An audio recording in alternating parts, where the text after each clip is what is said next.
Well, this thing. It's up on here. I know, but.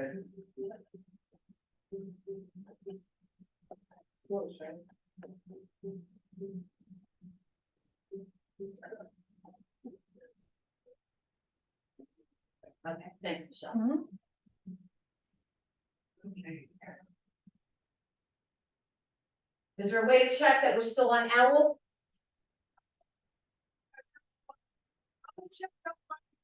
Do you want me to mute this? Do you want me to mute it out here though? It's not on mute. Okay, well, hear everything that's going on here. Okay, I can just hit on mute before the meeting? Yeah.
Oh, you're nothing right now.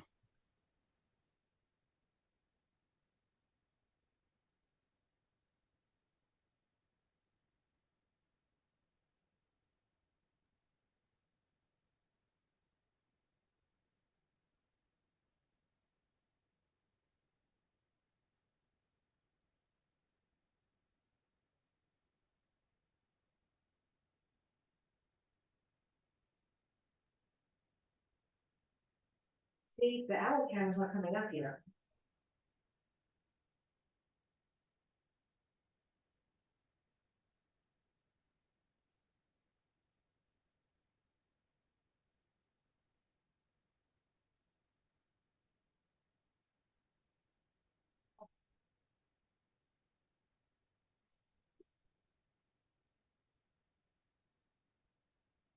Yeah, it's open and it's open down. Okay.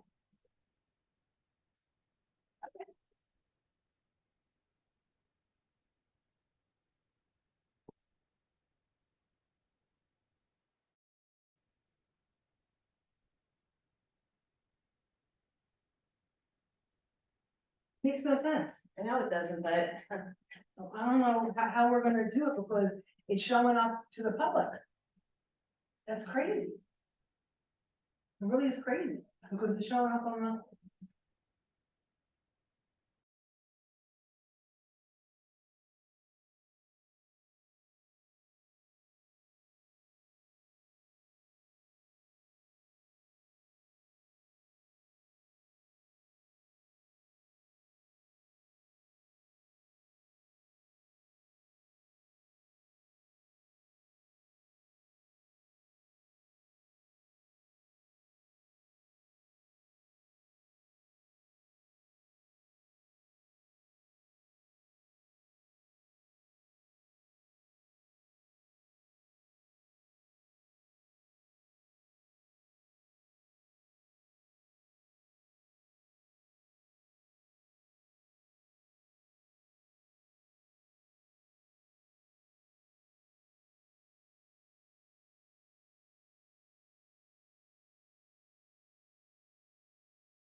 but not showing up on the trends.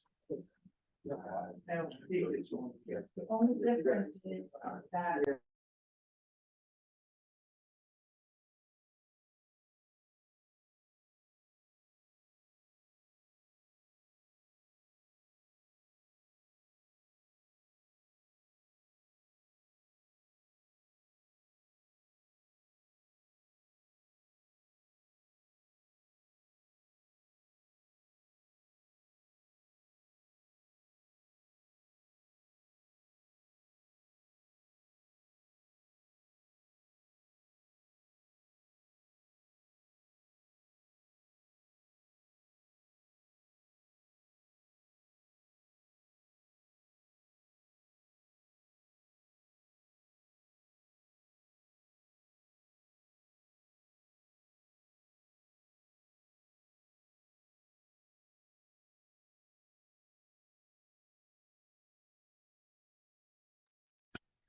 Hey, how are you? Good.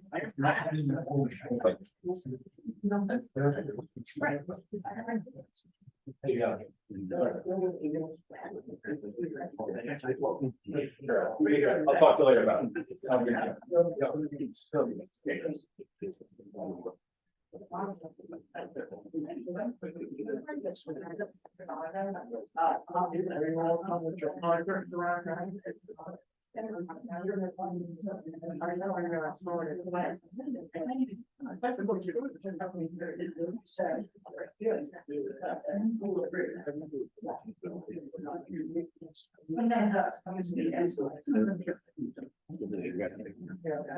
Yeah.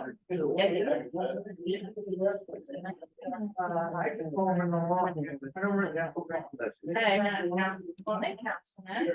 How are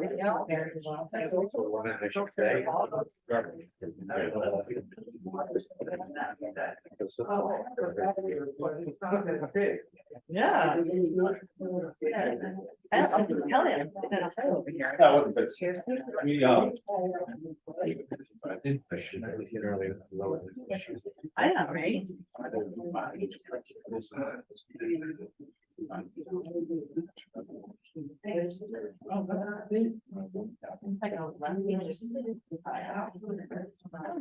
Because I was trying to do mine the other night. It's ridiculous. So left, I think left people see makes it higher. Yeah. Well, apparently it's standing now. It's going lower. Yeah, I can go lower too. They got a whole thing. So I think they're. How many contributions take to figure out how to share it, right? Right for height, yeah, right for height. I don't know. right, right, I like. That's better. That worked, right? I could. Right, right. Right. Right, I think I'm. See what goes on. Okay. All right, I guess I'll find out for what.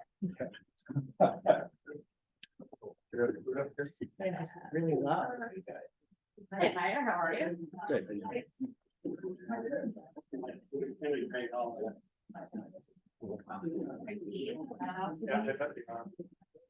They're dead, right? Yeah. You know what to do that, right? You know what to do. Yeah.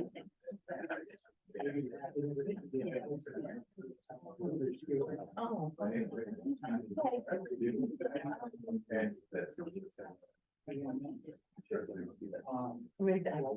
Is that the IT guy? That's our IT guy. What's his name? Ross. Ross, okay. He's one of my favorite glad he's people. here. He always helps me in a crisis, Oh, my God, right? which is very important to me. And that is my shred. Can't see that about you. Yes, I do. Something that I come in here.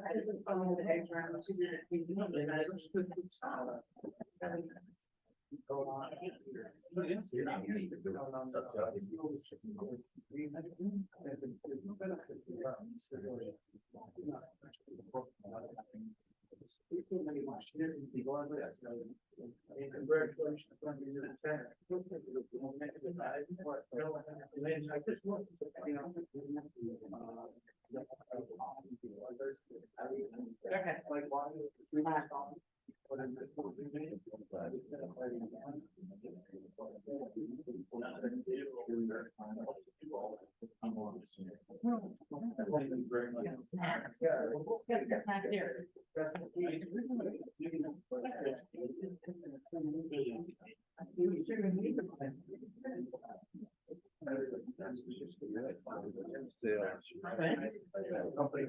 Yeah, I don't think they know.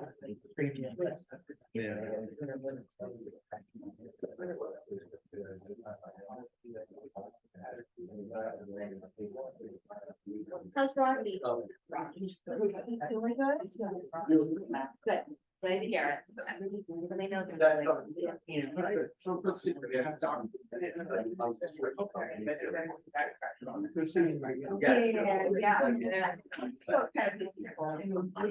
Yeah, it's garbage. I think people want to. I just know every time that happens. Oh, clean, and I usually have a bus. So, but I did, but I had to have your stuff. Then they say, you don't want to, I don't want to go on the health problems, so. Mine were healthy, that had a two things, but one of them really had a couple of. That's, yeah,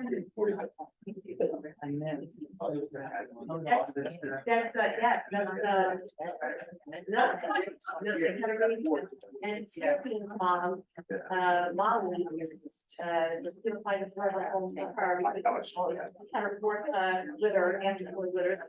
The rate she doesn't, and there are certain amount of litters, they go to good homes. Yeah. I'll tell you what, the next time around, and that's what I would have loved to have done this time, I love hearing, don't misunderstand. No, it's right. Yeah. Here, I rolled another boss. And my school leads, and then I'm hearing my baby from my God. No.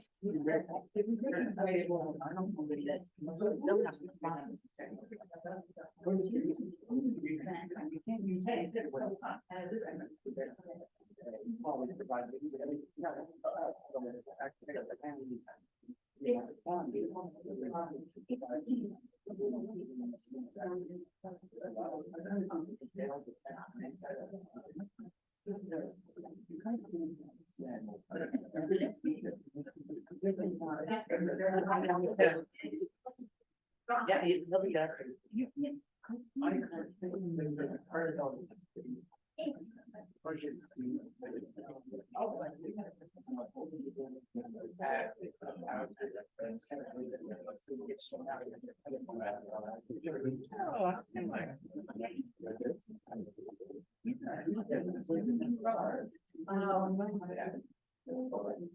Thank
you. didn't think any more of it.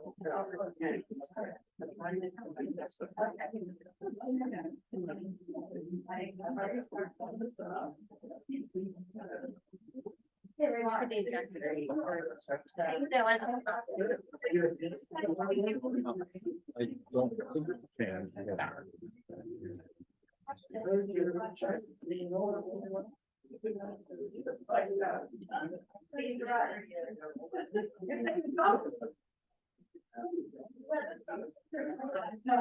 Yes, Carol. Yeah, okay.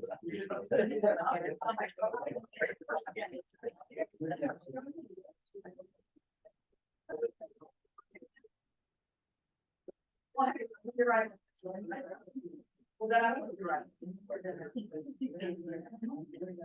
Oh my God, Alex.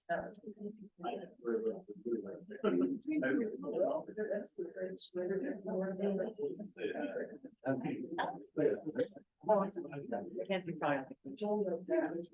Mackenzie on vacation. Bummer for her, good for us. Good to see you. Just temporary, but I'll give her. Okay. Very good to see you guys. Uh-huh.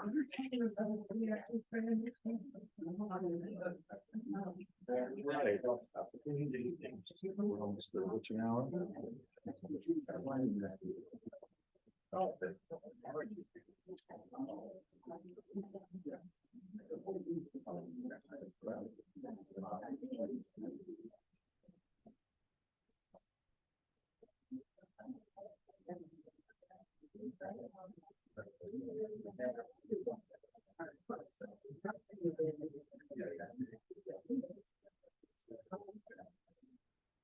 Look, nothing changed in the agenda, but I know. Put out another calendar. We will. Anybody discuss it right now? It looks the same. Oh, there is one little, which I sent you the email regarding the one that you should email Larry. Okay. yeah, sorry. Like bleeding. Pledge allegiance to the flag of the United States of America and to the republic for which it stands, one nation, under God, indivisible, with liberty and justice for all. I wish to announce that 48-hour notice is required under the Open Public Meetings Act, was emailed to the Asbury Park Press, the Co-Star, and the New Coaster on December the 13th of 2022. That a copy has been placed on the bulletin board in the borough office and that a copy has been filed with the borough clerk. As a courtesy to the public, this meeting may be attended via Zoom. If for any reason the Zoom portion of this meeting fails or is disconnected, the in-person meeting will continue and action can and will be taken, providing there is a full quorum. Councilwoman DeMarco. Present. Councilwoman Zanoble. Here. Councilman Gubitosi. Here. Councilman Weber. Here. Mayor Fox. Here. Okay, good evening, everybody. Again, in the interest of being efficient and effective, we have put times on the agenda for the various topics. If there's follow-ups, we'll note those. If there's questions raised, we'll get formal answers out to individuals if we don't have those. Welcome to our 16th meeting of the year. We got a lot to cover tonight. We're going to continue to try to work the problems and opportunities of the community. Although we have no workshop topics tonight, we do have one ordinance for introduction, amending chapter 365 on rental units.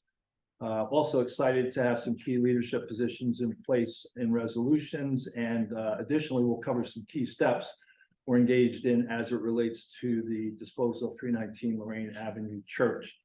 One other announcement I have, between agenda item 7 and 8, I am going to slip out and go on Zoom, so I will miss the approval of minutes. So I'll just pass on those. But I will be actively participating in the meeting. I have a kind of a medical situation at home I have to deal with. Okay, so under presentations and bids, we have 3 things on the agenda tonight. The first we have is a Bradley Beach Fire Department sign revision. This has been on and off the docket for a while now, but Bob Napoli, who is, where's Bob? I know you're here. And a few of the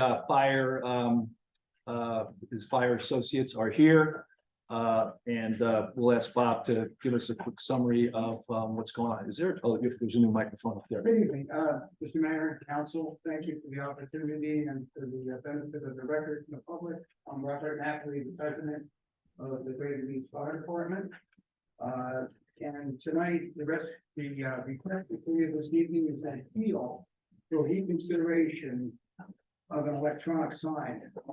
As the council may recall, and for the benefit of the new members, the council in May of 2022 approved the request for the fire department, the resolution in 2022-18 to erect a new electronic sign. The resolution depicted that all the submittals within the application, the location of the sign and other submittals that were relevant to the approval process.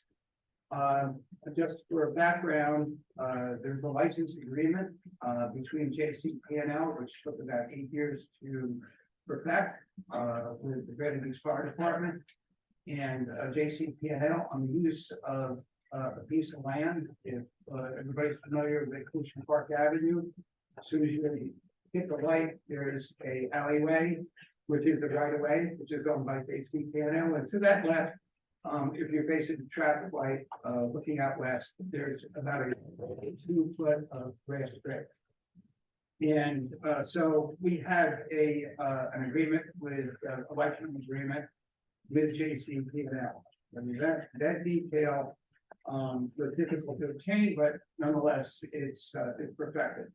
Currently, there was a survey that we had prepared by a professional engineer.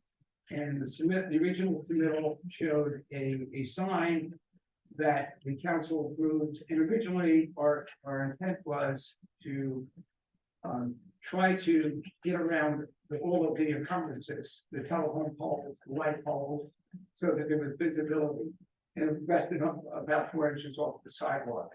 Shortly after approval, one of the contingent factors of finalizing the application was to seek DOT approval.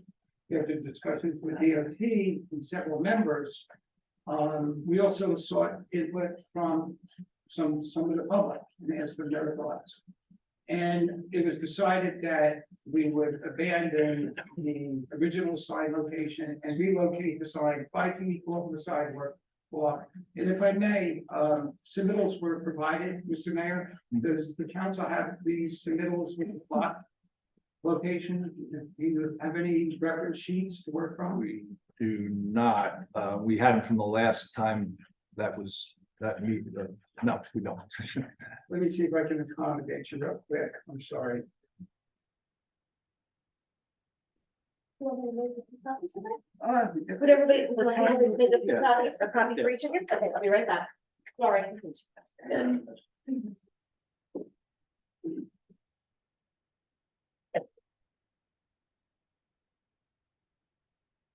So with the public's input of certain members, we decided that the sign would be more beneficial if we relocated it to that particular area. Now, there may be a question, although it's redundant from the original approvals, the necessity for this sign.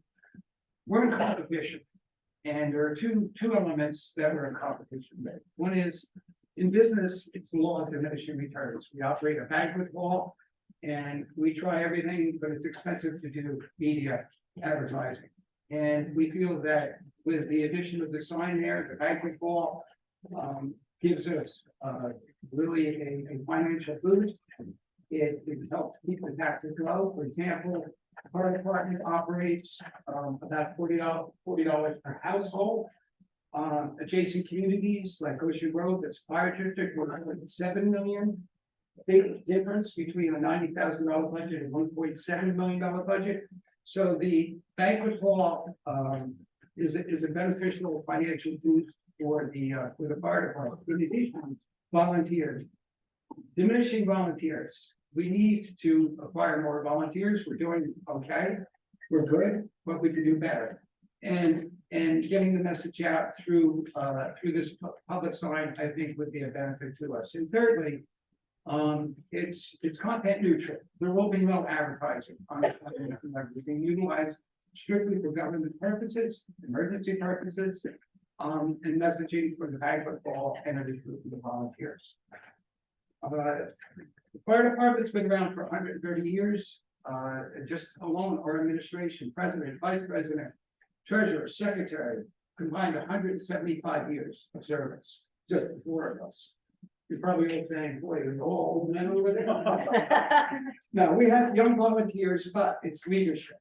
And we provide that necessary leadership to the young volunteers. We teach them to put down their cell phone, to commit to a civic duty, respond 24 hours a day, go to school, be trained, be retrained, and commit to the community.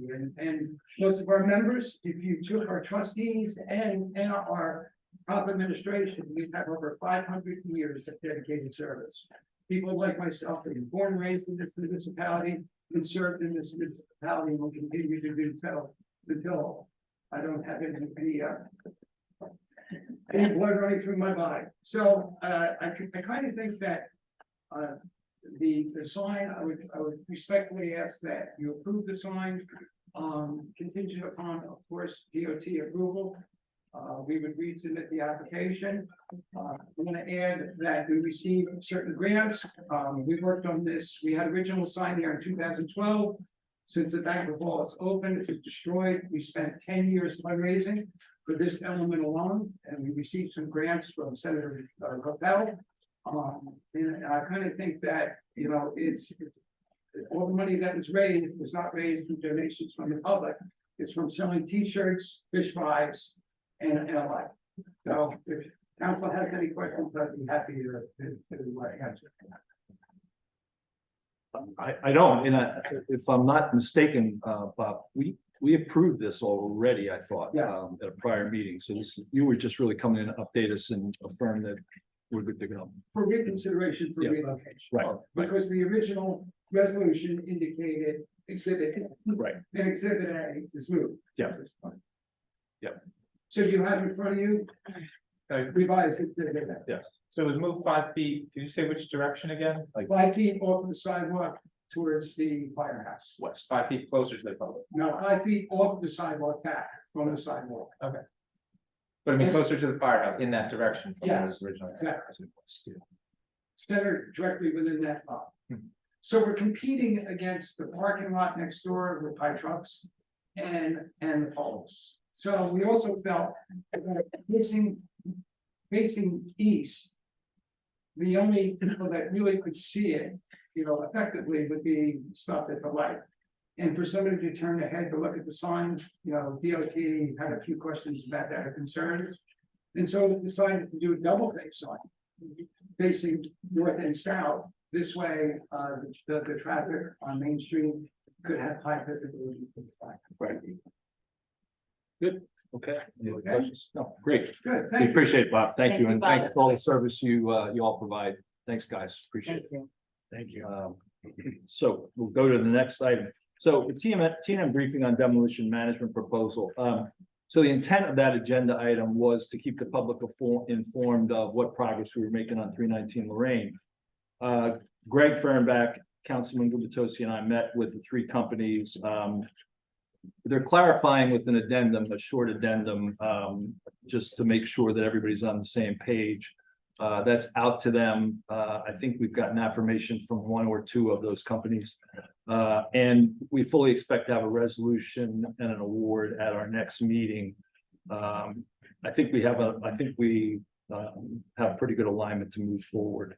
But again, we'll have more on that in the next meeting. However, there's another item that we do want to review, and that is an update on the appraisal. If everybody could turn on their cell phones, wherever that is. As we've promised for a number of months, we've been addressing and making good progress on the assessment of what we call the artifacts for the facility for the 319 Lorraine. I thought it would be helpful to ask the appraiser we secured to provide us a brief update. And she can do the description. So Rose O'Connor is one of the principals of, I will pull it out here, Shore Antique Center in Allenhurst, but this is kind of, this appraisal part of her business is, kind of a specialty that she has. So I'm gonna ask Rose to come up, and probably the best place to stand, probably, Rose, is in front of this door over here, so you can kind of talk out to both groups, if you're comfortable with that. That's fine. Good evening. Hey, point of order, Greg, do you want me to leave for this? Should I be sitting here for this discussion? Probably not. Okay, thanks. Thank you, John. Got it. Okay, first, John, you can use my office here. was it something I said? He lives next door, He lives next to. so he's got it.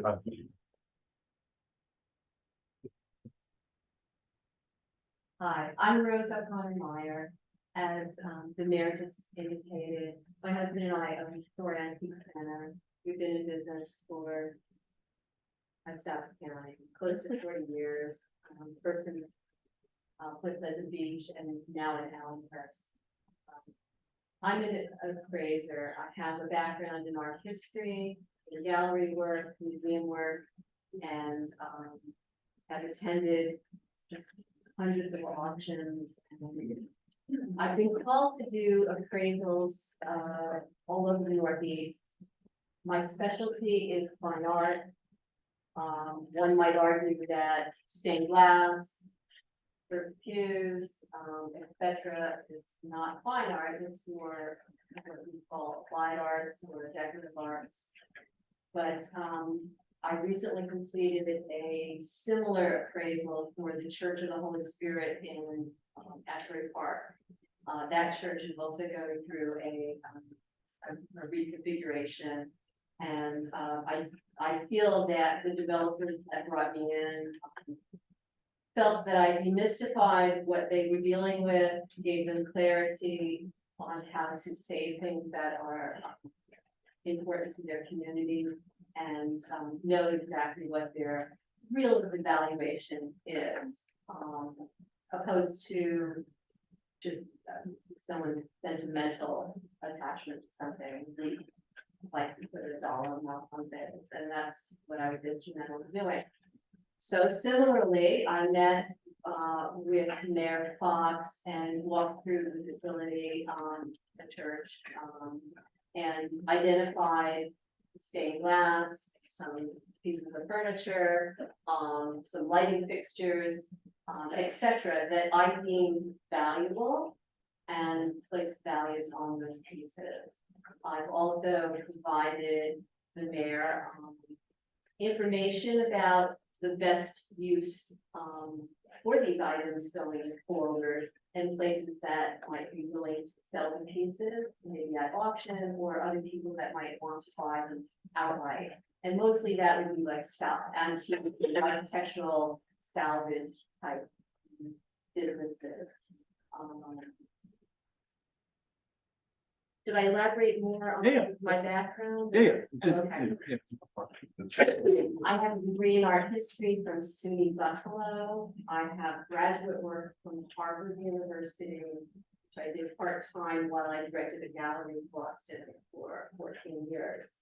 And at the gallery, absolutely my area of expertise was fine art, and it still is. But it's amazing and interesting how these things are interconnected. Now with the shop that my husband and I own, which is, if you're familiar, it's quite substantial. It's 14,000 square feet. We buy and sell a lot of stained glass and church pews and lighting fixtures and such that might have come out of an ecclesiastical type building. And we have a really good background of people, mostly decorators and architects and people in construction that like to use, really good quality things from the past that have interesting, artistic value. So these things have value. I think it's very wise and very prudent for you to understand that, particularly when it's cheaper to just demolition something and just make everything go away. These things should not end up in the landfill. They have another life. So I hope I've provided some good information regarding that. What else?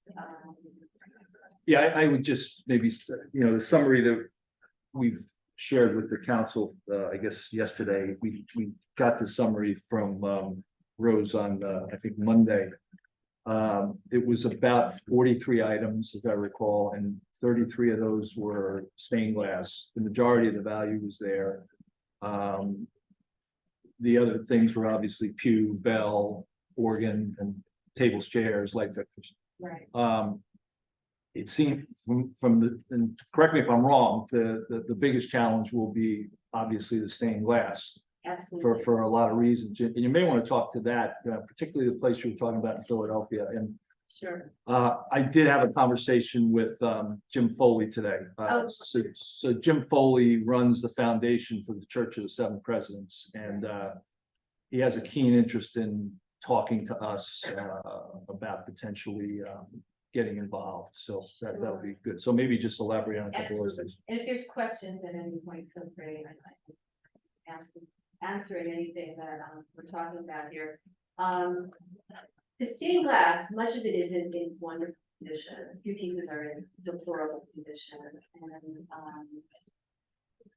there are many factors involved in that that's not worth going into. But the removal of these pieces is, it being done right is paramount, because something, a window that might be worth $800, $1,000, $1,200 could be worth nothing if it's not removed properly. So my advice to anyone in that position is to have your people that are doing the demolition, the people in construction, that understanding how they have to be removed. That's a very, very important part of it. I do have some people in my field, in my world, that do buy and sell stained glass. There's a gentleman in Philadelphia that we spoke with, but there's several others. And I suggested that maybe we bring somebody in like that and have the interest. They might be able to be willing to remove the pieces or have someone in their crew remove them. That would be a best case scenario. So if something were to go wrong, it's on them and not you. But that's a very, very important step. So I mean, I would say personally that, you would probably want to evaluate the windows a little less to somebody who can remove them. This is going to be a fair amount of cost doing that effectively.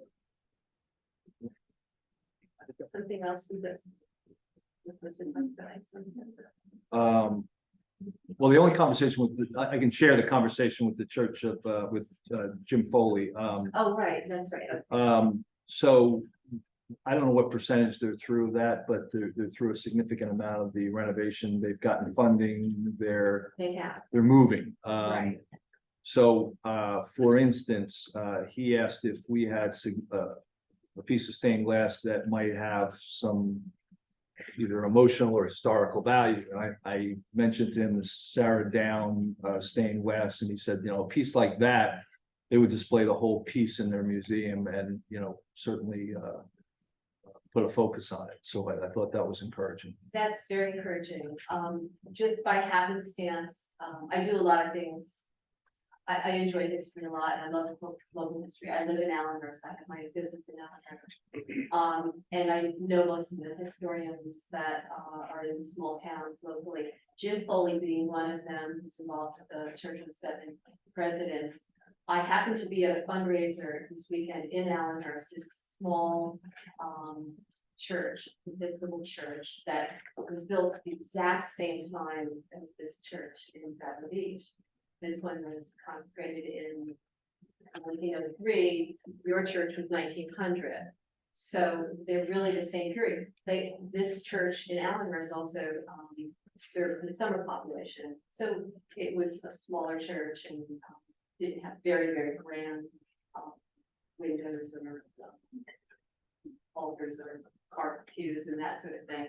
But a lovely, lovely church, and they're raising money to keep it afloat. And while there, I talked to Jim Foley and mentioned that I was, walking through the church here in town. And he said, no, we might be interested in some of the stained glass. And Jim is fantastic about connecting dots. I mean, I know he's already currently collected a presidential desk and various other things for the church when it opens as a museum. Right. And really significant things. So his interest is really a wonderful thing, and maybe we can keep that piece of history alive, here in Montgomery County. For lots of people to enjoy. Yeah, and I think the residents would appreciate this, in the conversation with him today. One of the things that the Church of Seven Presidents that was destroyed by vandals and or water was their organ. So they are in need of an organ as a donation.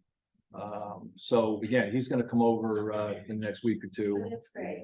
And they're well funded and people who's really behind this project, so that would be Yeah, so that was encouraging. So good to know. but so the conversation that we've had, and we're still finalizing this, how this will work, is that our view is there's kind of a front end, and that's the looking at the artifacts and making sure that they are removed and cared for. And then there's the back end, which is demolition. So we're trying to sequence that, and the other thing we're trying to do is potentially work with Ms. O'Connor and say, can you help us navigate through this world, so that, for instance, the Philadelphia dealer, if we can, secure some interface with them and get something going. Clearly, the stained glass is the biggest challenge when you talk about pews, organ, bell, and the other and stuff. That's transportable, movable. Yes. But the stained glass is kind of the kicker. So, and there's 33 pieces, I think, in Right. total. They're- Yeah, so, so that's where our mind is right now on this, and we're continuing this discussion, but, I don't know if you have anything else to add. Take a few questions. If anyone has questions, that's great. One thing I failed to mention, I have certification in appraisal studies from NYU. It's my other education, and I worked in several different museums, and I've placed important artifacts in numerous museums in the country as well. So I have some good relationships with people that kind of make sense. Does the council have any questions at this point? Yeah, probably Yeah. just one or two. I just Sure. want to ask a couple quick questions. Sure. So number one, thank you for joining us tonight and for the work you've already done. I appreciate the fact that the mayor reached out to you, because a concern that I've raised for a few months has been, how do we isolate what needs to be done to protect, preserve these artifacts? Sure. And as recently as a month or two ago, there was a proposal in front of us, a resolution, basically to hire an engineer to coordinate the demolition. When we followed up with those engineers, 3 different firms, they all said you really need at least 2 prongs. One prong for the stained glass, perhaps the other artifacts are easier to remove. Right. But stained glass, your typical demolition company is not going to be prepared to remove the stained glass. Right. And so that led us to, and I say us, myself, the mayor, and our business administrator, to better appreciate the kind of the longer term strategic vision we need to do this properly in the right phases. So the timing is, it works for everybody, including the demolition company. One of the engineering firms told us, we, the borough, might not even be able to get the best demolition companies if we ask them to take care of the artifacts, because most of them probably would not want that responsibility. That's not what they do. So that was very helpful. And then because of that, I know in the last week or two, the mayor reached out to you, and we've been able to do some analysis as well. Just so that people know, but I'd like to get your reaction to this. I'm understanding that there's a few different ways we can go with this. We can basically offer the artifacts salvage to a demolition company. We can say, look, you keep the artifacts, give us a credit, give us some kind of dollar, saves it. You just dispose of them. Kind of takes us out of the middle. It's not what I think would be my preferred approach, but it's an option we can consider. we can also more stealthily remove the artifact more appropriately. And then we were touching on this moments ago, we could be in a position to donate them to entities, organizations that would put them to hopefully wonderful use, museums and so forth. My understanding is we would be largely donating. The only thing we might ask the donee to do is help us fund the removal. I don't know, is that what you might typically see? That's a possibility, Mhm. you know, I think your first possibility is probably remote, only because demolition people don't really wanna. Not try to delicate sell folks, yeah. stained glass. Yeah, yeah. You know, they like to go boom, No, they they have, like to throw it in the dumpster. they probably have to bring in a specialist. and stuff. Yeah, so, you know, you're probably like giving them a job they don't wanna do, Right.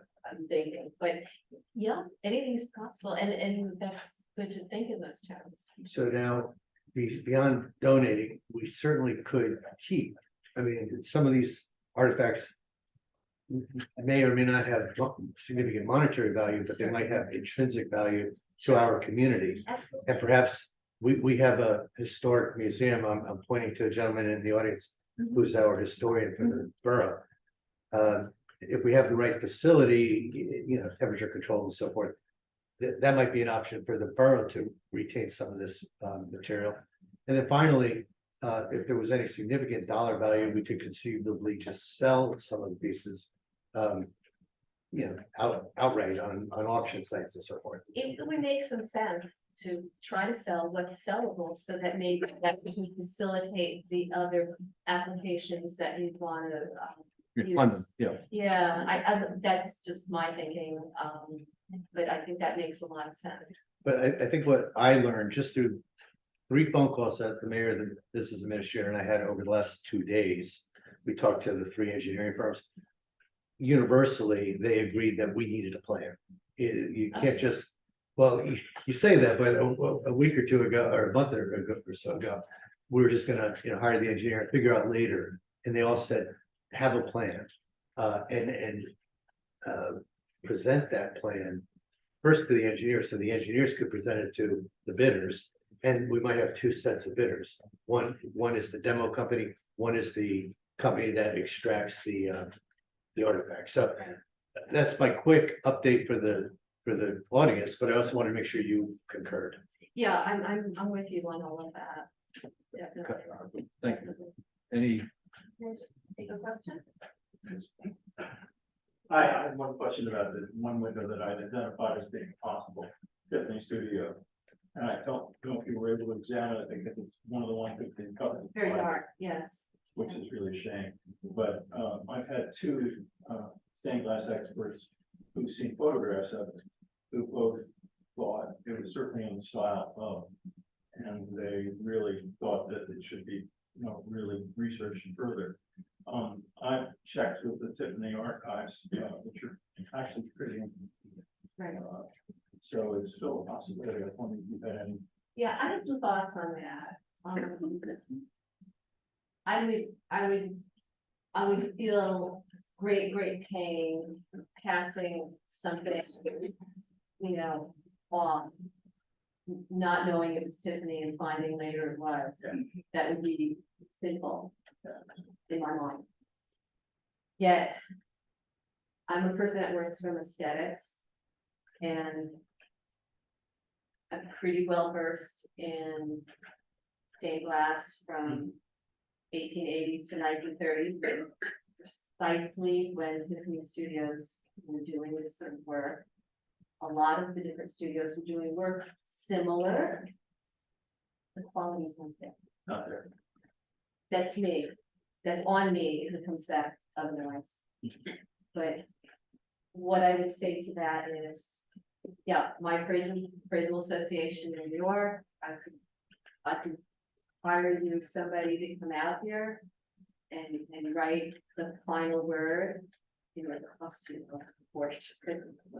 And I'm afraid that, going to say what I'm saying. Some of the glass in the church is really lovely. But it doesn't really compare to I guess there's 7 known church stained glass pieces in New Jersey Yeah. that are absolutely by No, Tiffany I Studio. see. And of course, there's a difference between Tiffany Studio and Lewis Comfort Tiffany too. There's, there's a lot of variation in value and quality, but I feel it's not there.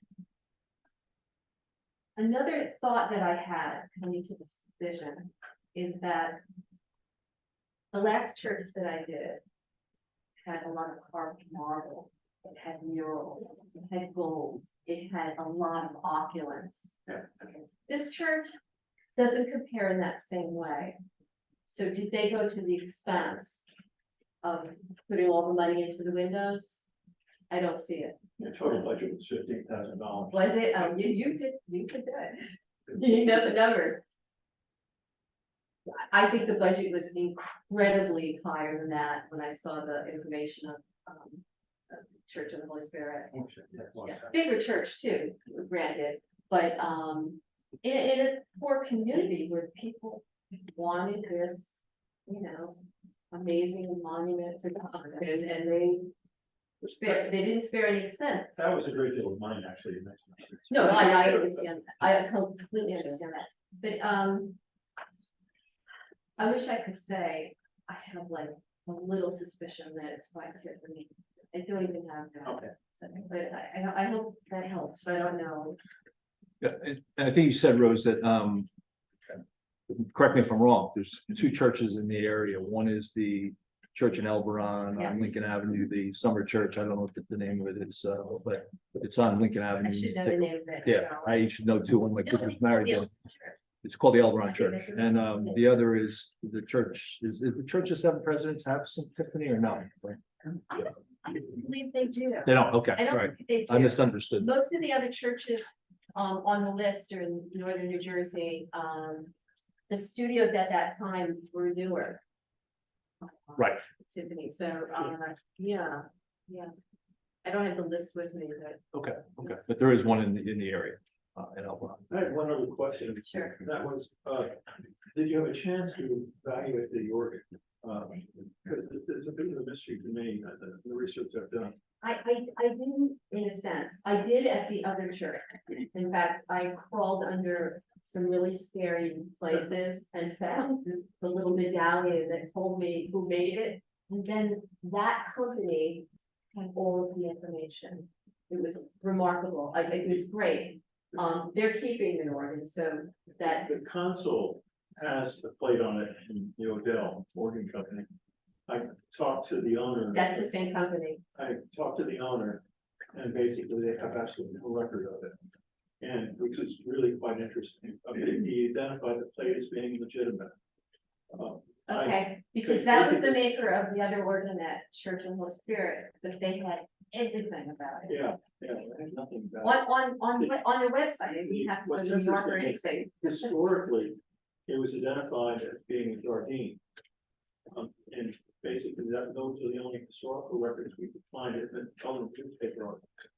And we think possibly at some point, Odell must have come in and done some work, maybe added some. Okay, what they would typically do, I think, is they would put a label on the side of the organ saying, just like, someone you get their piano up tuned, You didn't get back into the actual it did not. words. So Yeah. they told me that there would be marks there, we would be able to identify from that. And I was not allowed to get back in there. Oh, okay. That's actually, it's a huge work. It is very large. I was told that I didn't actually appraise it.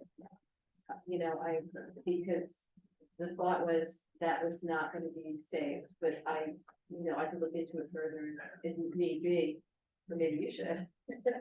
Yeah. But, yeah, And I was extremely encouraged by Jim Foley that he had a strong interest, that's which was good. great. If we could place that into the Church of the Seven Presidents, that would be very It would cool. be there for posterity, and Yeah. that's a good thing. Would be very cool. Is there another question? Yeah, quick question. Sure. On the, I think you said the original appraisal. Yes. Or I just wondered what kind of number it was that you came up with. I know there are uncertainties here, but. Do you have the total number? Yeah, it's, I guess I haven't. well, you're still kind of tweaking this, The balance not completed, yeah. it's less than $20,000. And how much would it cost to remove all the stained glass we had done? I don't have a clue. There's a dichotomy here. That's another We business. have this, there's a very interesting dynamic here when you think about the value, most of the values in stained glass. We did the estimate for doing all that stained glass and refurbishing it completely. The number was over $400,000. I'm not saying. No, I understand. But I'm saying there's a dichotomy here that you have a value of something like a market value. And let's say that's $15,000 for the sake of discussion. If we would have completely restored the church, the cost of that, just the restoration would have been $400,000 for that. That's not what I was asking. Okay, no, I know. I also want to know, didn't Ocean Grove want one piece of it and are? Yes. No, and are they paying for that removal? Yes, they are. It's probably like it's probably a little bit smaller than that screen, maybe somewhere between that size and that size. And it's the founder of the Ocean Grove Camp Meeting. That's Stoker. I always say his name wrong. Yeah. Right, something like. Yeah. So besides the restoration or the removal and selling or placing those stained glass windows, I'm a little bit fuddled thinking that there must be tons of molding in there that's worth a lot of money. It's all over. Molding is very expensive and old molding, old oak is very hard to find. Yeah, the salvage person I know from Philadelphia will probably address that and. I'm looking at that, and There's beautiful pocket doors too. I watched the doors, remember? The doors are fantastic. That's in the estimate. But That if was you that. don't have a building that's exactly that size and that purpose, it's not so transferable. Well, Interestingly, some of the better glass, this is just in the same vein. Some of the better glass are pieces that are very religious, obviously. They're not as popular to resell as some of the smaller pieces that just have lilies. Because you can put that in your dining room, you can, put it on your porch, it's more transferable, more people, a wider audience would be interested in it. Thus, the value of it. So unless it's something very spectacular or by an amazing, studio. The religious pieces are not as valued as secular, right? Let's work with the faith thing. Okay, one quick question. I don't know if you've ever had experience with or know anything of like an internet auction. Where you have an auction on the internet for like a month or so and it goes out to the world. Yeah, I buy estates on like a weekly basis, and I feed stuff out to those auctions on a daily basis. Okay. So I know them, and I know the people who own them, and I know which ones are good and which ones aren't, and which ones you send, ephemera to, and which ones you send furniture to, and which ones you send paintings to. Yeah, it's huge. Would any of these pieces of I'm sure, and I've offered a number of places that would do just that. okay, Yeah, thank you. and their audience is huge, and the one that was in Pennsylvania, not the Philadelphia, but the other one. Right. They do full auctions of just architectural salvage pieces. So the only audiences that they pull in are people that want that. And it's very exacting, and the internet has allowed this to happen, so it makes it a much easier, more streamlined. Process. Great, thank you. Okay. Thank you. Great. Any other questions? Somebody on Yes, the line, we yeah. have Paula John Tempo on Zoom. Good evening, Paula.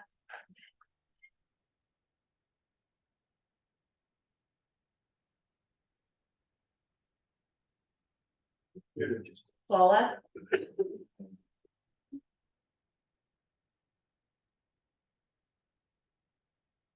Take a second. Paula, can you unmute yourself, please? Jack, Okay.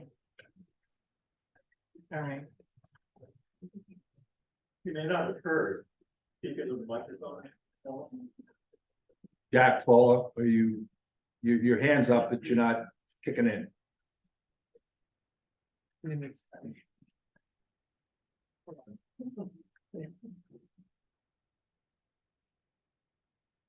We tried. We did try. Yeah, that's my thing. Okay.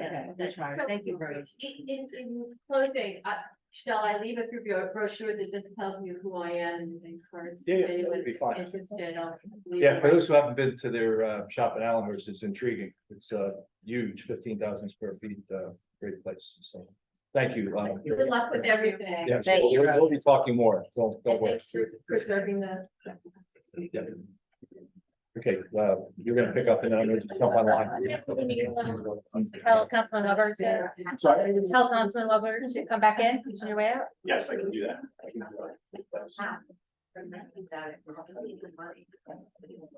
Jim, did you have a question for Rose?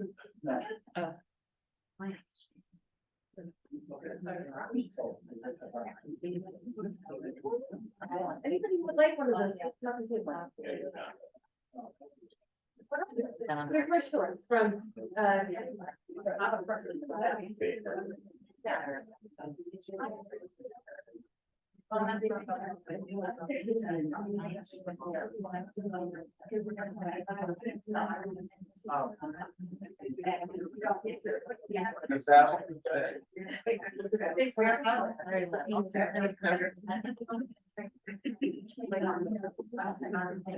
All right, if we can come back to order, we're gonna start with the approval of minutes, agenda item number 7. Is there a motion to approve the July? Hold on. Hello? Yeah. Okay, Paula, Rose, the, our artifacts expert has left the room, but if you want to state your question, we can send it to her and make sure. Is your question for Rose? Hello, You're unmuted. It's for, Jack wants to speak. Did you want to speak to Rose or something? I want to speak to the mayor and to the council and to Rose, okay? Rose is gone. Okay, Rose is gone? You have 3. I'm sorry. I had such a hard time trying to unmute. It drove me Okay. crazy. So my point is this, the best place for those stained glass windows is just where they are, in that church, which should be retained and Refurbished. restored, because it is a fantastic place for this town. It's on the it should be on the National Registry of Historic Places, and it was designed by the fellow William Cottrell in 1900, who designed the National Historic Places in Asbury Park, designed the first casino in Asbury Park, designed 5 houses in Allenhurst, which are on the Allenhurst Historic District. What are we doing? We're giving up our one sweet spot. I hate to say iconic, but we're giving up our sweet spot here. It Sir, not doesn't to make- interrupt it you doesn't for- make any sense. Sir, thank you so much for your comments. Thank you. All right, so go back to the agenda. Can I, does anybody want to make a motion to approve the July 26, 2023 executive session minutes corrected? I'll make a motion to approve the July 26, 2023 executive session minutes correct. Is there a second? Second, Mr. Marco? Yes. Mr. Noble? yes. Mr. Gubatose? Yes. Mr. Weber? Yes. Mayor Fox, is not on yet. Absent. Does anybody want to make a motion to approve the August 16, 2023 council business meeting minutes? I will make that motion. Is there a second? Second, Mr. Marco? Yes. Mr. Noble? yes. Mr. Gubatose? Yes. Mr. Weber? Yes. Mayor Fox, absent. Is there a motion to approve the August 16, 2023 executive session minutes? I'll make that motion. I'll second it. Mr. Marco? Yes. Mr. Noble? Yes. Mr. Gubatose? Yes. Mr. Weber? Yes. Mayor Fox, absent. Mayor Fox Yes, is on. Oh, no, okay, you're there. Okay, sorry. It was quick. Is there a motion to approve the August 23rd, 2023 special meeting to enter into executive session minutes? I will make that motion. Is there a second? Second. Mr. Marco? Yes. Mr. Noble? Yes. Mr. Gubatose? Yes. Mr. Weber? Yes. Mayor Fox? Yes. Mayor Fox, turning the meeting back over to you. Thank you, Council President. I appreciate it. Again, sorry that I got to kind of be in two places at one time, but you've got my attention here. The 8th item on the agenda is for public comments on the 9:13 agenda only. 5-minute limit, single instance to speak per participant, whether in person or virtual. So I would ask maybe Council President DeMarco, could you be my traffic cop here? Because my eyes aren't that good to see all those little faces out in the audience. Clerk, are you ready for comments? I'm ready. Wonderful. We'll start with Paul.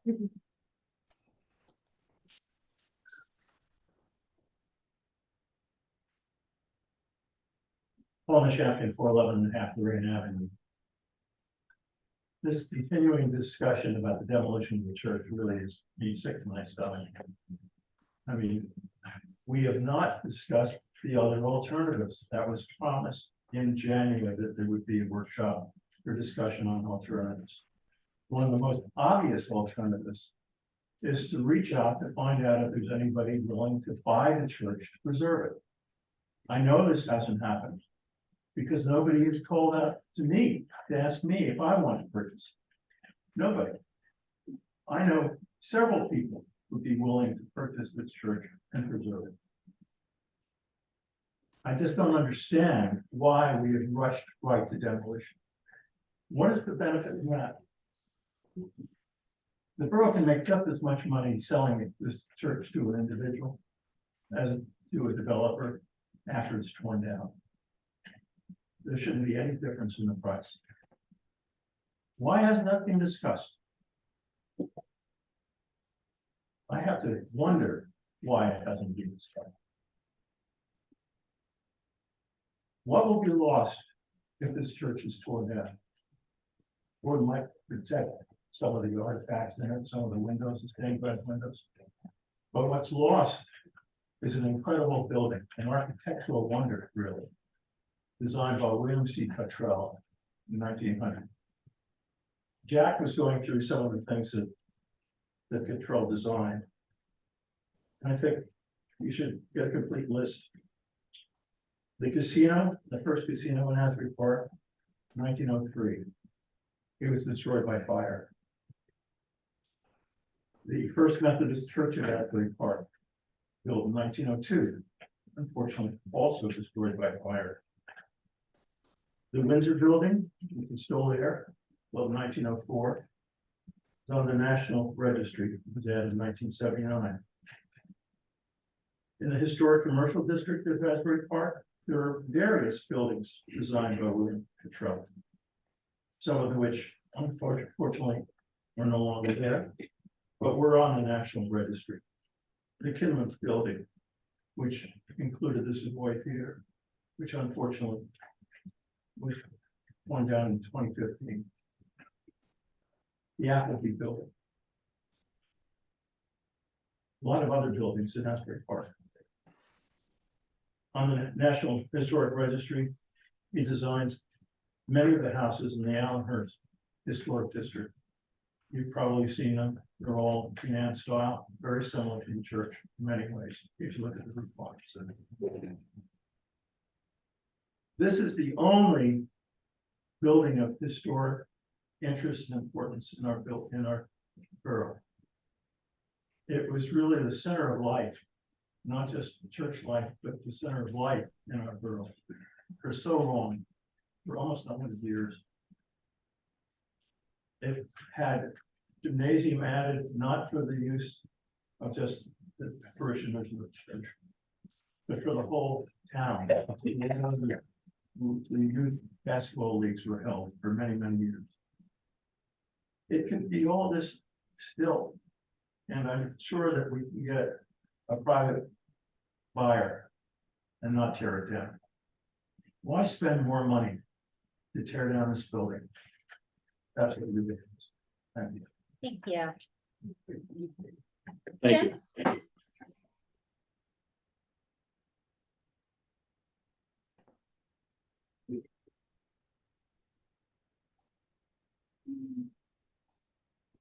Jim Shishky, 112 Fifth Avenue.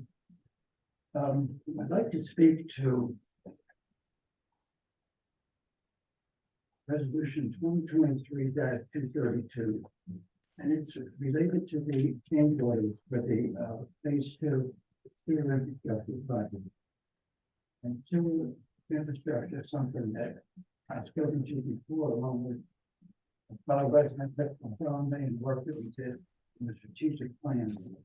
I was amazed when I looked at this resolution to see for phase 2, 8 change orders in a reduced scope, as we recall, that resulted in an increase of $445,000.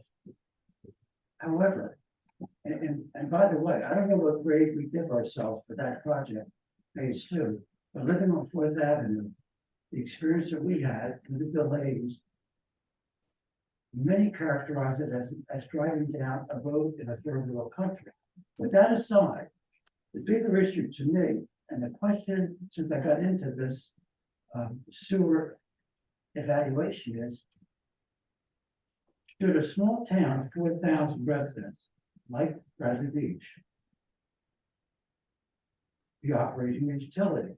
We have 4 utilities in town: electric, gas, water, and sewer. 3 are privately owned, all companies regulated by the Board of Public Utilities, and then we have our municipal sewer system, which, except for the recent upgrades, is essentially a 100-year-old system. And so the question then comes back to, is this the business that we should be in? I don't know the answer, and I have no dog in this fight, but I think there ought to be a greater sense of urgency on the part of the governing body to explore more deeply whether or not we should be in that business. And to that end, what I would propose is that the governing body convene a workshop properly facilitated so the residents can hear some of the pluses and minuses. I know there are views on both sides of this issue, but I think especially looking at this resolution and what we're experiencing managing a construction project for only phase 2, we have the rest of town, that I think it's imperative that we treat this overall issue with a greater sense of urgency. And so I'm hopeful that whenever it's done, that it can be, and I'm glad to help in any way I can, but it has to be elevated in terms of priority. Ultimately, the end result should be, how can sewer service be provided to the residents in the most cost-effective way? That's what we should be driving for. And all we have to do is look at what just happened with a 13% increase in our municipal, it's not sewer, but it's municipal, to say we need to be turning over every stone to find out how we can operate more efficiently. Thank you. Thank you. Thank you. Ms. Greenblatt? Greenblatt, 414 Monmouth Avenue. I have 2 comments / questions with regard to a couple of resolutions. 2023-237. It is indicated in this resolution that the individual recommended for the position of CFO has credentials as a qualified purchasing agent. If passed, will this enable the current QPA, the former BA Kim Humphrey, for that contract to be terminated as a duplication of services? Now, the next comment in question is with regard to 2023-238, the granting of advice and consent to the mayor's appointment of the borough administrator. This comment is not personal, this is with regard to the position. So at a recent council meeting, Councilwoman DeNoble brought forth a no confidence vote regarding the continued vacancy of the position for borough administrator. At that time, Ms. DeNoble referenced that on May 4th, 3 proposed finalist candidates were brought to the governing body for consideration, with council favor given to one of the candidates based on credentials and experience. It was anticipated that a resolution for a BA appointment would follow in the next council meeting of May 10th. Clearly, months have gone by with no appointment and the continued service of an interim VA. The resolution tonight indicates that Councilwoman DeMarco, quote, meets the qualifications of the position, yet she has no prior VA experience. The qualifications for CFO were clearly stated in the resolution, yet no actual qualifications were referenced in the resolution for Ms. DeMarco's consideration. Further, there's an extensive list of compensation steps, references Schedule A for this appointment, with 6-month salary increment increases based on performance. What is the reason for this step salary? Is this typical for a VA contract? To me, this suggests a concern regarding performance. Now that the lawsuit made by Mayor Fox has been completed, we see this resolution putting forward a current council person who has served the borough in this capacity for about 9 months. I asked, was Ms. DeMarco among the 3 candidates Ms. DeNoble referenced in her recent call for no confidence? Was she the candidate that the council voted in favor of? If no, then I cannot help but wonder why the mayor is putting forth this resolution to appoint Ms. DeMarco. If no, then I suggest this resolution is disingenuous with regard to the recent lawsuit's recommendation that mayor and council work together for the common good of the borough. If she wasn't endorsed by council on May 4th, why then is she being nominated for VA here tonight? Thank you. Ms. Meadow?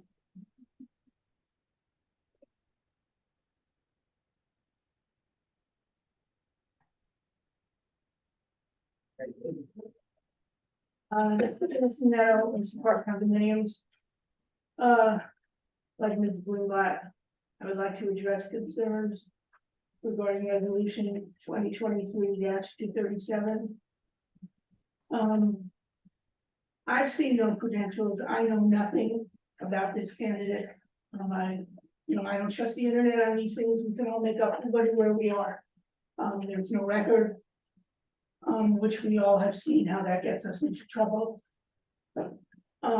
What is a bigger concern is it's like giving the keys to the candy shop to the kid. How are you giving somebody who's going to be our CFO and then having them be our QPA? We know we have spending issues. I would really say that we're going to have finding money issues if we allow that person, those 2 jobs to go to that person, one person.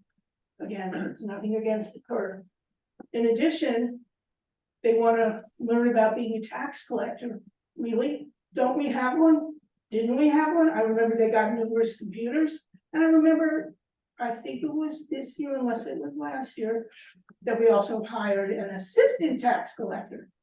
Once again, I beg the council, look at the money, spend it wisely, because it's my money. And since you all live here, it's your money too. Again, not getting personal regarding 2023-238. And notice, I never ask questions because I don't like this format where then I review and make a comment and I can't discuss the comment, that's for the birds. But I know that if I were sued by somebody who I work for, I certainly would not then want to work again for them. I also know that if I sued someone who worked for me, I wouldn't want them to work for me. So then I look at all different votes, because now there is a record. See, November 2022, there was no record. So now there's a record. And where votes landed, and who is aligned with who. And the leadership of the council president, and I stand up here almost every meeting and beg for legislation on various issues. That is your job. And I've seen zero leadership with that. And where you can say, well, it's the town nuisance and she wants this and she wants that. I don't think having protocols for Zoom meetings, they're not on the borough server, but they're for the borough, is something that is quite crazy. Again, I can go through my list of stuff with that. That's not the point. The point is that there is now a record. And I can't imagine, it's like you want a divorce and then you stay with your spouse. Or your partner, why would someone, and this is rhetorical, work for someone who sues them? Just mind-boggling and scandalous, and just goes and shows the path we are going down. And you can always stop a path. You can stop the downward curl. And I just beg the council, well, really, I guess it's just 3 votes, because we know that there's 2 one way. So I beg the 3, who I can't guess how you would vote, to really consider what is worse, having a position not filled or having it filled with a destructive path. I would choose vacancy. Thank you. Thank you. I did want to answer Shannon's question. You asked if Meredith was one of the 3 finalists, and the answer is yes. What was your other question you had? Was that the one that was voted on? No. Yeah. Yeah, Mullen, 302 Fourth Avenue. I can't speak as eloquently as Shana, who came very prepared this evening. And nothing personal with Meredith, but when this was brought to my attention that we're hiring a VA, I thought, wow, hopefully somebody with good experience. My understanding, and I hadn't been at several of the meetings, and that there were these other candidates, and one, or maybe a couple of them, stood out with considerable experience, years of experience of being a business administrator. Government business is very complicated. You can't just kind of fly by the seat of your pants the way you do in a training program when you have 4,000 people that need your expertise. I also understand that one of the candidates, not more than one, had a master's degree. So I guess I would invite Meredith to help us understand her credentials and how they might supersede the other candidates as to why she was chosen. Or was it just because she's already sitting up there? Is that the reason why which doesn't qualify anybody to be business administrator, in my opinion, and probably a lot of other people's opinions too. So that was a great concern and continues to be concerned. And I still invite you to tell us what your credentials are. I have a second thing that I do want to bring up, and this has to do with the newsletter that was out a couple of weeks ago. It really struck me hard where Councilman Gubitosi was called out for not allowing for 319 Lorraine Avenue project to continue because he had voted against some things during a meeting. Again, I didn't go to that meeting, but if someone can clarify what was literally said in that letter, that Councilman Gubitosi's reason was that there was a cost of $48,000 and that he had not, and that he was not satisfied with the salvage component. It's just, if someone can elaborate on that, the mayor or Councilman Gubitosi, because it just was to me very disparaging, but maybe if we had some facts and information around it, it might be a lot more clear as to why that was stated in a public newsletter. That's really not a vehicle for putting someone in good light or bad light. It's supposed to be just about the town and what's going on. I can tell you, I have no idea why that comment was put in a public newsletter to our residents. It did call out myself and Councilwoman DeNoble saying that we voted no, and then we basically referenced how regretfully our no votes would delay the process another month or so. Basically, I've had this conversation with the mayor, and I basically said, you blamed us, and in my opinion, very inappropriately. And I actually, there's a video out on Facebook somewhere that I posted that day. I did see that. I just. Well, yeah, so The comment that he made, I'm just wondering what is behind that? well, so the quick answer now is, and I actually alluded to this earlier tonight, when this woman described the salvaging of the artifacts, and that the mayor, the business administrator, and I spent the last couple of days talking to the 3 firms. All 3 firms basically agreed with my reservations that we had not provided enough clarity around the artifacts. Subsequent to that meeting, the mayor engaged the artifacts expert, not prior, when I voted and Councilwoman DeNoble voted no. And again, we were talking at the time about artifacts that for all I knew could be Tiffany, could be worth $1 million. And we could not just go out, in my opinion, and approve any given engineer for a scope that we had not provided adequate clarity around what that scope would entail. A very simple example is in these discussions, it came out, I didn't realize this, but it came out that we probably, I said this earlier, we probably needed at least 2 vendors. One, a demolition company that would do the remediation for asbestos and lead and so forth, and knock down the building. And a separate vendor who would be able to help us remove the artifacts. That came out in these discussions with the engineers. The engineers said to us, well, if you want us to coordinate with 2 different entities, that's gonna be more cost. That was my only point. And I did think it was inappropriate that I was faulted for delaying the process. I just wanted to do the process right. And hopefully that's a summary, at least that describes my side of the. That's understood. Yeah, Ms. Boland, and I responded to you in writing, so, you know, my response to you, stands, so, I appreciate your question. Did not get your response in writing, she's stating. I did not get the response. I re-sent it to you earlier this week or Friday. I sent it on Friday. And I said, I look forward to your response. I haven't gotten a response. Today's Wednesday. Well, I'm gonna have to look because I sent a response to somebody, so I will send that response back out. I'm sorry. Perhaps an apology in the next newsletter would be appropriate. Yes. Thank you, I would Thank appreciate you. that. Oh, did you want to answer a question about your credentials? I'll diffuse the discussion on hiring, but I want to return from Jim's comment regarding Name and address, sorry. Herb County 216 Ridley, sorry. The question we'll start with regarding 2023, 232, the sewer bills. I have one question. Who's the engineer on the project? He's the manufacturer. I mean, he did the work, but who is the engineer? No, Avakian is the overall engineer. MSP are the people that do the digging, and they were directed by Avakian and Company. Okay, because I read this resolution. And I'm just dumbfounded by the way that this is written. It says, whereas additional change orders were requested by the engineer, but were never processed before the governing body, but the work took place as certified by the engineer. Is this God?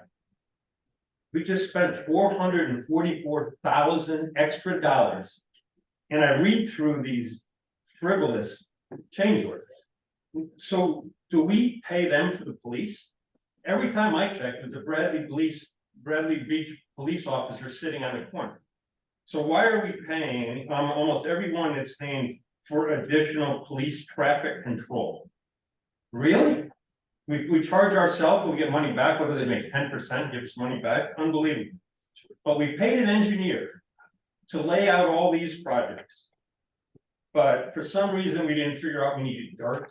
We didn't need sod, we didn't need curves, we don't need all this. I mean, how in the world can you go through and look at this accepted? Well, obviously you haven't accepted it, I hope it is not accepted. But then amazingly, on June 20th, there's a myriad of additions and reductions that come from the installer, where we somehow save $734,000. Okay, what's the myriad? Magic? This is unbelievable. You know, there was an ordinance 3 months ago, I believe, that you and the mayor were gonna get together and cost savings for the borough. 45 days we were promised. Oh, not on the agenda, so I can't talk about it now. Unbelievable. All right. Other question, I'll talk about the bills list. How in the world can CME bill us for $101,000 basically for 1 year of charges? But we still haven't had an audit done, and we just paid the auditors $29,000. Right, it's on the bills list. Didn't we already pay the auditor? Yes or no? What's on the bill list? What is on the bill list is a encumbrance of funds based upon the contract that was believed previously to be in effect that's on the agenda tonight.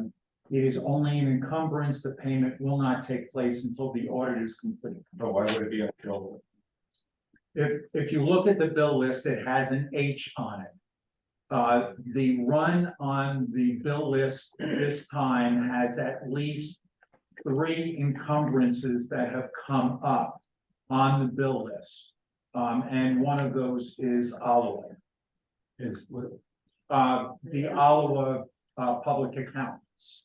Okay, That is one of the 3 that I know of. There may be more. okay. Well, God bless you if you did that job, because this thing is.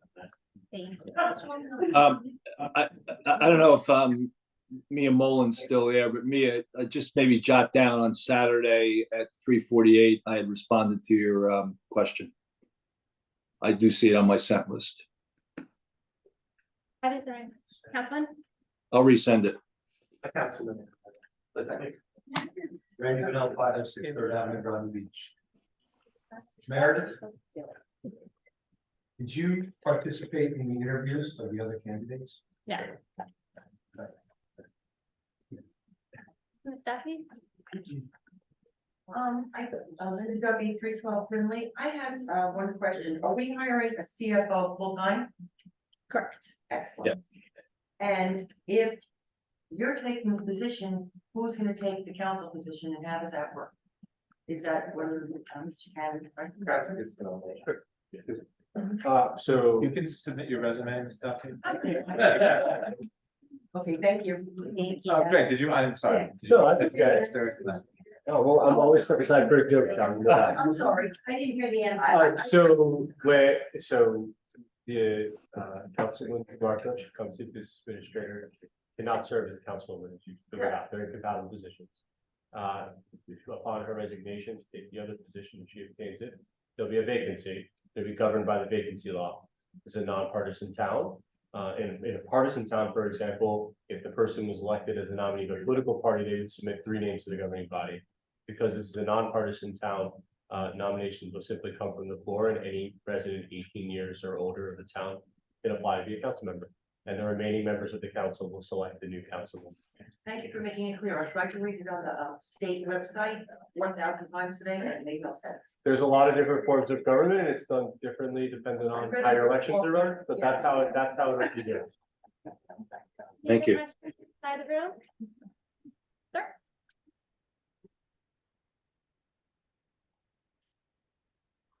Evening.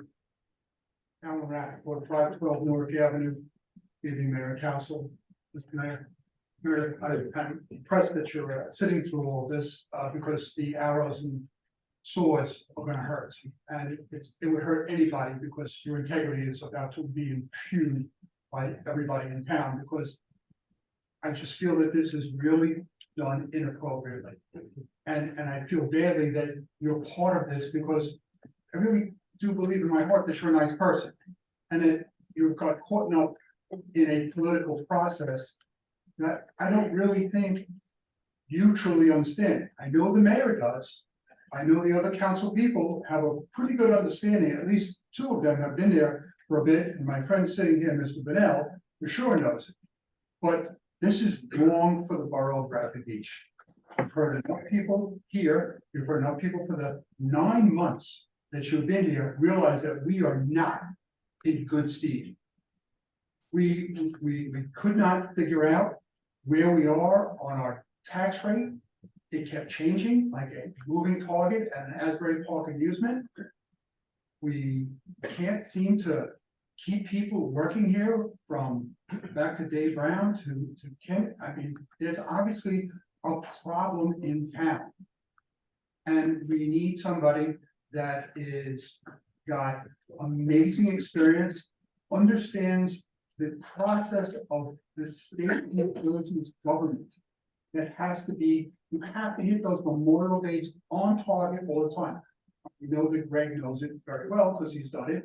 I sat up there for 12 years and I can tell you off the top of my head the dates because I remember them. This is a very difficult job. Plus, you need to be nice every day when people come to that window and want to kill you. Because of something that you maybe didn't do, or the DPW did, or cop did, or somebody did, and you've got to smile and say, get to it and get back to you, and get them an email that they received. So my point is that I don't think this is fair. I think that to be fair to the borough and to you, your nomination should be withdrawn and should be reconsidered, and we should all hear, if you're going to want to go through with this, what your qualifications really are and what these other people are, because to someone else's point here, it is our money. And it is our borough that we are trying to get the best service for. And again, nothing personal. I don't think you're the person for this job at this time. I'm sure that in time as you go along wherever you're working now, municipal government, you'll get the experience and hopefully you'll get a better job in this. Thank Thank you. Thank you. Mr. Titus?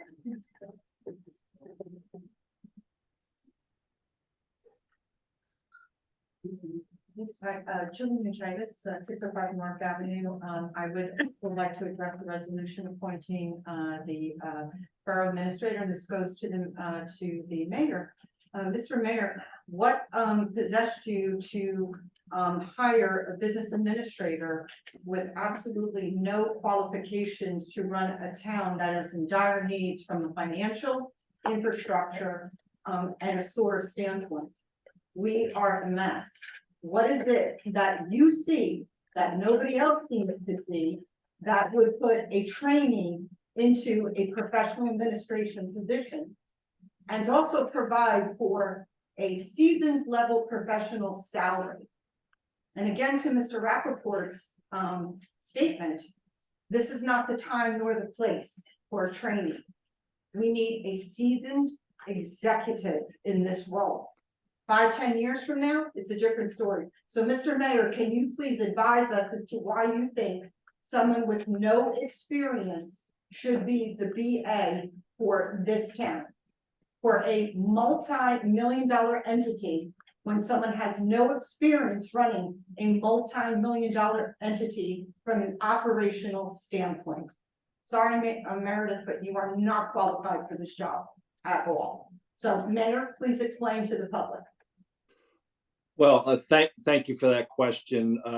I would deem that Ms. DeMarco is qualified. She has a set of experiences that lend herself to this position. She's been working in municipal government for a couple of years, specifically now in a very large community of 30,000 people. Advocacy, not operational.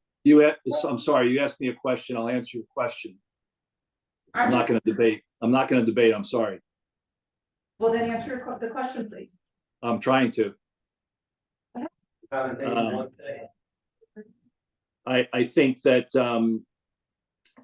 both going through the candidates and coming down to the finalists, both myself and I've said this a few times, Mr. Fehrenbach too, looked at all three candidates and felt as though she was the best candidate of the finalists that we had. I still believe that. I still believe she'll do a very good job for us. I think her experiences in the last 17 years will come to bear, and she's worked in state government, she's worked in local government, she's worked in large municipalities. So I think she is qualified, and I would not have put her in a position to fail. I think she'll do a good job for us. Mr. Mayor, can you elaborate? Does Ms. DeMarco have a knowledge in construction, in infrastructure and sewers? And running, I guess, like, what do we have? A couple of hundred people on staff at times? Ms. DeMarco's experience at Baykeepers has been in a very small non-for-profit. I think it was only maybe 800,000 it was worth. How do you run a multi-million-dollar entity? And I'm just asking very factual questions because of the fact of my background as a recruiter and in talent management. I'm trying to justify the qualifications, and you have not made them. You keep talking generics. Where is the infrastructure? Where is the construction? Where is the heavy financial? We missed an audit. You haven't given us one concrete example. based on the other candidates, and according to Mr. Noble's video from the last meeting, other candidates had years and years of experience as a BA, higher education, certification, and a proven track record to run infrastructure, sewage. Hundreds of employees, staff, contracts negotiation with DPW and police. How do you justify that? There is Well, no one of the ways you justify those kinds of areas is we don't have any sewer experts on staff. We have professional engineers that we work with. We have it on the engineering side, we have it on the auditing side, we have it on any number of functions.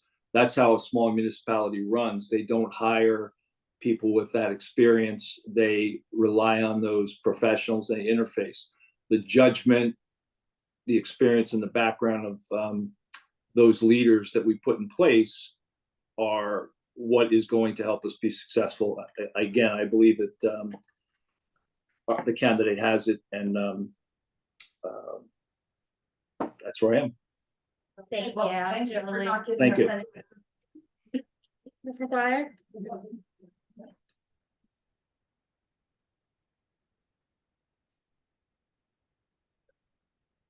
Brigitte McGuire, 6 Penberley Ave.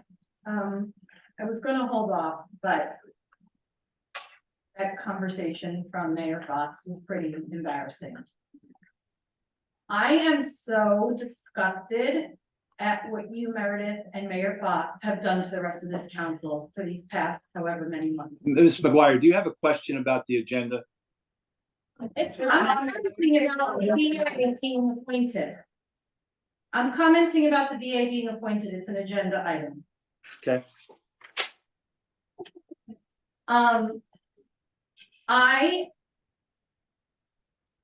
You threw me off, Mayor. Give me a second. So. You swore well, let me go back. You basically were stuck in the basement during your campaign. Then, and I'm Mayor sorry, you Fox. said, I knew. I'm sorry. He supported your campaign. And then, basically campaigned for you and spoke for you during the campaign season. You were sworn into office in January. I believe the job ad went out in February. So I'm not sure when you submitted your resume, but it wasn't much time. You swore an oath to serve this town. Now you want to take from us. You are not qualified. You know it. You know you're not. You're a deputy clerk, and prior to that, you were on campaigns. You're allowed to be proud of that. But you're trying to pull a dirty political move right now with the mayor. You have voted with him this entire way. And it's disgusting what you've done to the people sitting up there. That is the most disappointing thing, I think, here. Everyone already knows you're not qualified. You know it and the mayor knows it. Everyone knows it. What you've done to the rest of this council is disrespectful. What you're doing to this entire borough community is disrespectful. This is disgusting. The dirty politics at play here does not belong here. We pay a lot of money to live here. We own homes and we pay taxes. We want what's right for this borough. It is our money and we get to ask for it. I don't know what games you guys are going to finagle to make this happen, but it cannot happen here. It cannot. Think about it. Don't do this to your own career and don't let this man control you. It's disgusting. Don't do that to the females. Do not. You're representing young females and it's so embarrassing. Thank you. Any other comments from inside the room?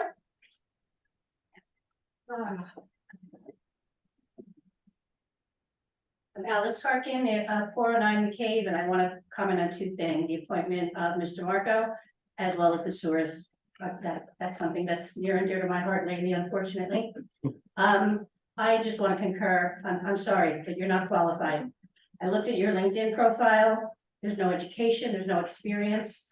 This is a dirty political maneuver by the mayor. Maybe you should take the meeting from under your desk next time, not at your desk. It's disgusting. It's really disgusting. When are you up for reelection, Mr. Mayor? In 2024. Okay, I'm gonna do everything within my power to make sure you don't have to get reelected. You have destroyed the community I love. It's disgusting. And this should be stopped. If there's any way to stop it, please do so. But I will do everything within my power to make sure you can't get elected dog catcher. On the sewers, it should not be handled by the town. I incurred a $6,000 expense, not the town's problem. We have 100-year-old sewers. They are in dire need of upgrading. If I had to replace my sewer line to the middle of the street, which is the way this town works, it would have been in excess of $45,000. I didn't have to do that, thank God, but we need an upgrade to the infrastructure and we need it quickly. They told me our sewer lines are very shallow. They're not pitched because you can't. There's, the sand. Basically, I had a completely blocked sewer line because it was built when we had high capacity water. And there's not enough water going through the sewer lines to flush them out anymore. We need an upgrade, and I think a utility, if they did that, they could offer homeowners the ability to modify their line to the main line when that happened, because it would be in bulk. So take that off of the town's responsibility, let the utility company do it. That's their job. That's the way to save money. Thank you. Thank you. Any other comments from inside the room? Joanne? Thomas J. Colan, 612 Third Avenue. I have a lot tonight. I'm gonna try to go quickly. Mr. Fernbach, on the liquidation Schedule A that was prepared, I'm really happy to see you're getting rid of equipment. Resolution 2023-235, but there's some errors on here. You have the description as a GEM car and the make is a Kubota. Kubota is a company and GEM is a company, so they're not the same thing. So That was a typographical that That will be. found today, and it's going to be correct. great, okay. Which And is- then on which is- the trucks, you're liquidating the food trucks, but there hasn't been a workshop as to what our options are. No one's, the mayor's not telling anybody. What are we doing? We're selling the food trucks, both of them, the Hula Grill and the Newark Avenue truck, but what are we replacing it with? I mean, you're kind of jumping it. You may want to get a plan before you sell these. Okay, I'll just keep going, because I got, but I'll catch up with you on that later. I'd like to comment on, the non-fair and open contract for the auditor. I would never hire this guy. This guy was here for 8 months, did no work, and didn't tell you he wasn't working. How can you approve his contract tonight? This is unbelievable. I mean, it just gets better. The audit is due September 30th. Today's the 13th, you're approving this guy.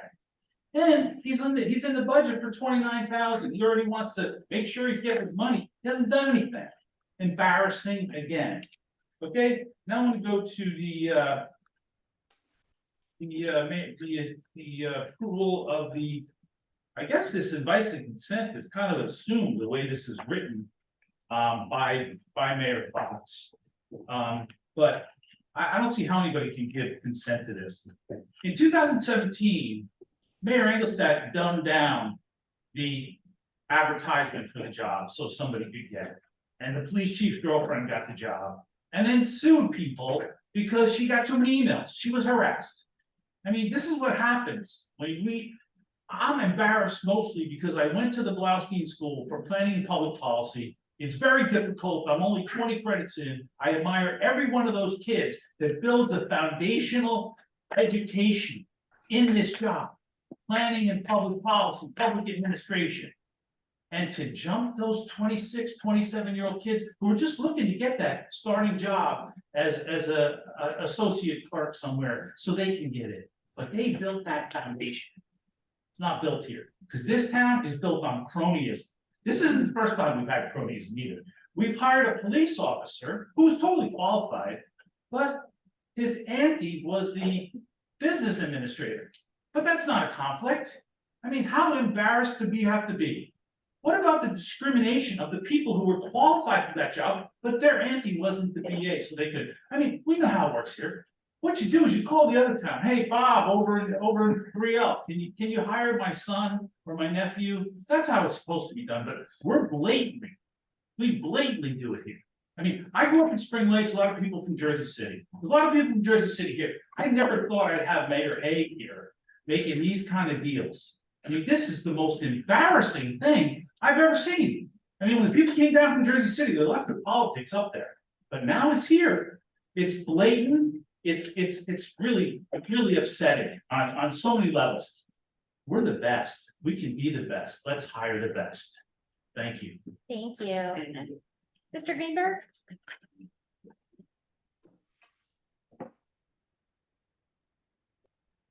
Don Greenberg, 302 Park Place Ave.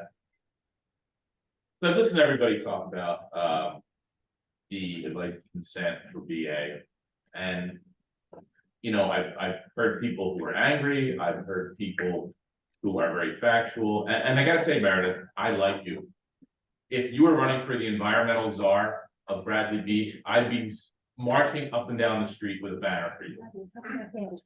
Okay, but there were better qualified candidates. And I think you in your heart of hearts think you can do a great job here for this. I really do. But I don't think you're the best candidate. I think the mayor is using you for political purposes. And I think that you're the kind of person who really doesn't see that. I think you're a good person and you don't see the ulterior motives of people who are who are trying to manipulate people. And I think that's what's going on here. And I think that you should turn down the nomination. I think that's what would be best for the town. And I think that's what would be best for you. And again, I like you. I want to see you succeed, but I don't think this is the right spot for you. Thank you. That's all I have. Thank you. Any other comments from inside the room? Seeing none, we're gonna turn to Zoom. Ms. Shishius? I'm sorry, who was on the Zoom? I'm sorry. Eileen Shishius? Okay, got it. Eileen, are you able to unmute yourself?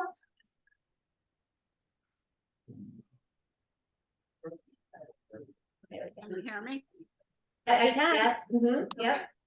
I have a couple of questions regarding the bill list. I cannot understand, and I would like an explanation as to why CME is now being just billed us for 2022. They billed us for $36,000, close to over $36,000.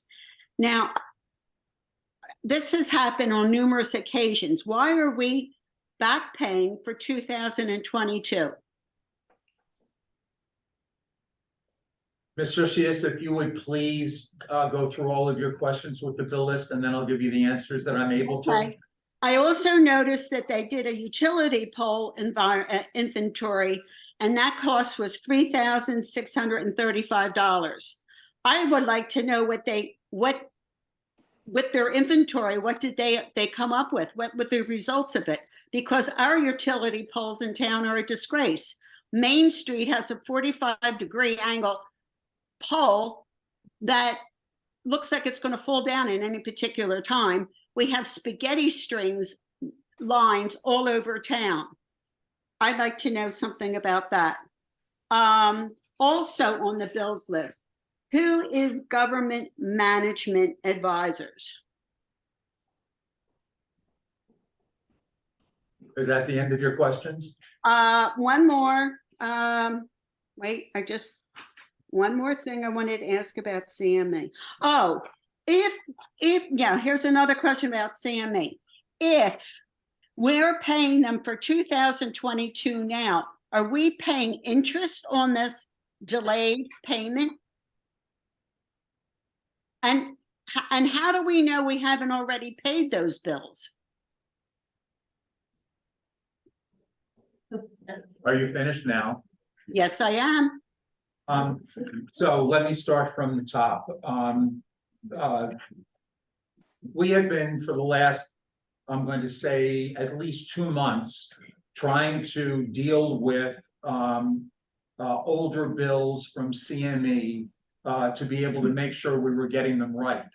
And we've been going back and forth between our finance office and their offices to make sure that there haven't been any double billings, that there haven't been any errors in the way in which payment was going to be made. That was only achieved approximately 2 weeks ago. And so that is why you are seeing a number of bills on this bill list for CME. And the total amount actually comes to a little under $102,000, with some of that coming out of the 2022 operating budget, several capital items, and also a couple of grant programs. There have been a number of them, and there have been 2 people in our offices working with at least 1 or 2 people in the CME office to be able to get these straight. And we are believing that at this point, we are now current with the borough's obligations. How do we know that we have either not double billed, and that is as a result of all of this work and time that has been spent on it. There are no finance charges for CME, and they have been reasonable in terms of the way in which they've been dealing with these long-term problems. The utility pole inventory was a question raised by one of the council members that I haven't been able to get an answer on yet. That occurred back in 2022. It's not something I'm familiar with, but once I get that answer, I will inform the council and I will inform you. Government Management Advisors happens to be the firm that is contracted with the borough to provide my services to the borough. It provides for a maximum charge of $13,000 a month, which is supposed to represent 130 hours a month. And the time that has been put in over these months of June and July have exceeded 150 to 160 hours a month. And I think I answered your questions. What concerns me so much is that as I've been recently, I've been recently paying attention to the bills list, but I find these, the request for payment from 2022 as a recurring problem with other vendors, and might be with CME as well, but I've asked this question numerous times, and it was brought to my attention that they were working on it so that it would not be a recurring problem, and it is.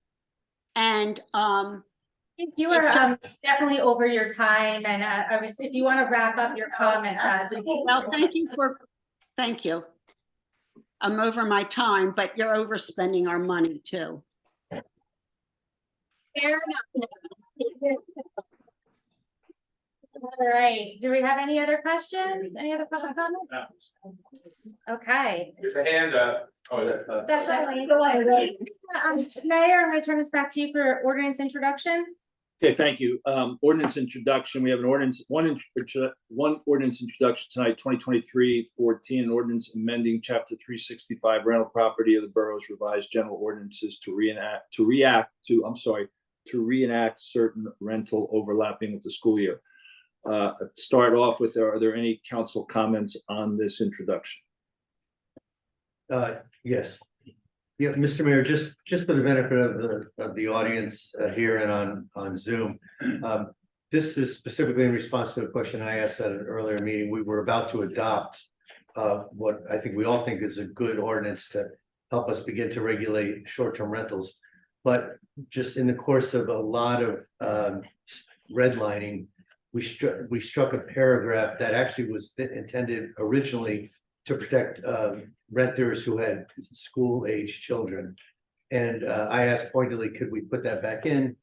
We were poised to adopt the ordinance, and rather than derail that process, the council agreed with the advice of our legal counsel that we would just continue with the adoption of the ordinance and then follow up, which is what we're doing today, adding back in that one paragraph that was accidentally struck.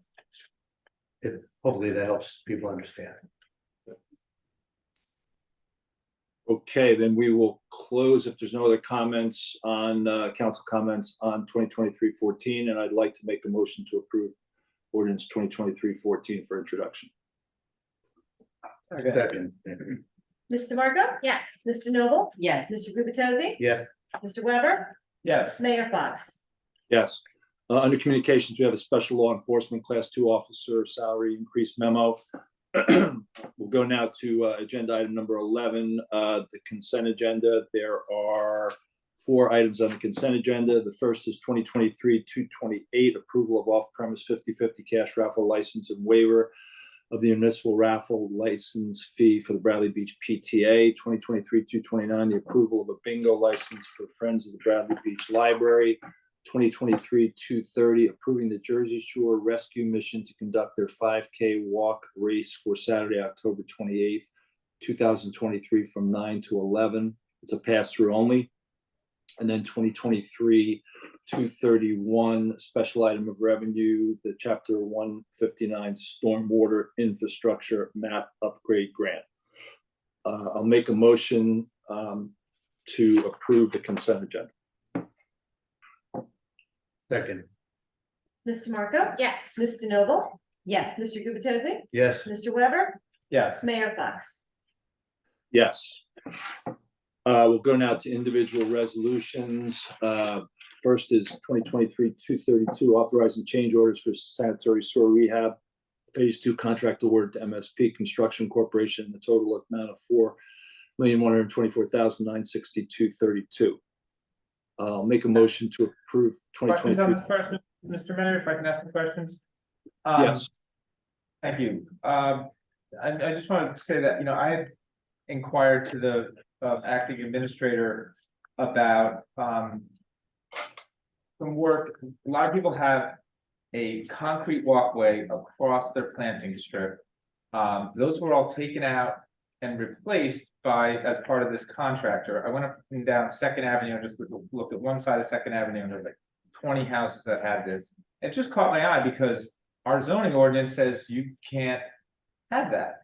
And, you know, if you are not complying with something like that, it doesn't mean you have to rip it out tomorrow, but when there's work done, like if you came in for a zoning permit and you want to do something, they'd say, great, but you know, we'd like you to actually fix your this thing that doesn't comply. You can't have a concrete pathway across your planting strip if you have a driveway. That's what our ordinance says. If you have a driveway, you can't have that. And all these houses on Second have driveways. And so I just thought it was kind of a waste for us to spend extra money, or this contractor to do extra work, spend extra money, all to replace something that never met our zoning in the first place. So I would just like to say publicly, I mean, I know that's part of the, you know, it's not part of the change order, but it's part of the thing. I'd just like to say going forward, I think we should really be mindful of that and think about bringing property, when this kind of work's gonna get done in the right of way, bringing property into compliance with our zoning and not just replacing what was there because, you know, if it didn't fit the zoning. That's all. Thank you, Councilman. Sorry, got a tickle in my throat. Mr. Mayor, I have a couple of questions. Excuse me. Go ahead. There's at least one reference, and I know one of our residents made this comment, but at least in one of the items, there's a reference that change order was not brought to the council, and I'm just wondering how does this additional 400,000 in spending occur? And kind of after the fact, work is done. Clearly, we need to honor our obligations, but how does this work occur without the council being kept more abreast? That's question number one. May I respond? Please.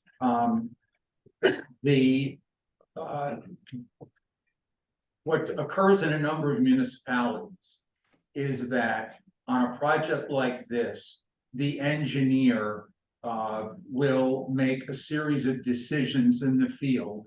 Because if each one of those decisions has to come back to the governing body, it ends up resulting in additional charges for holding up the job.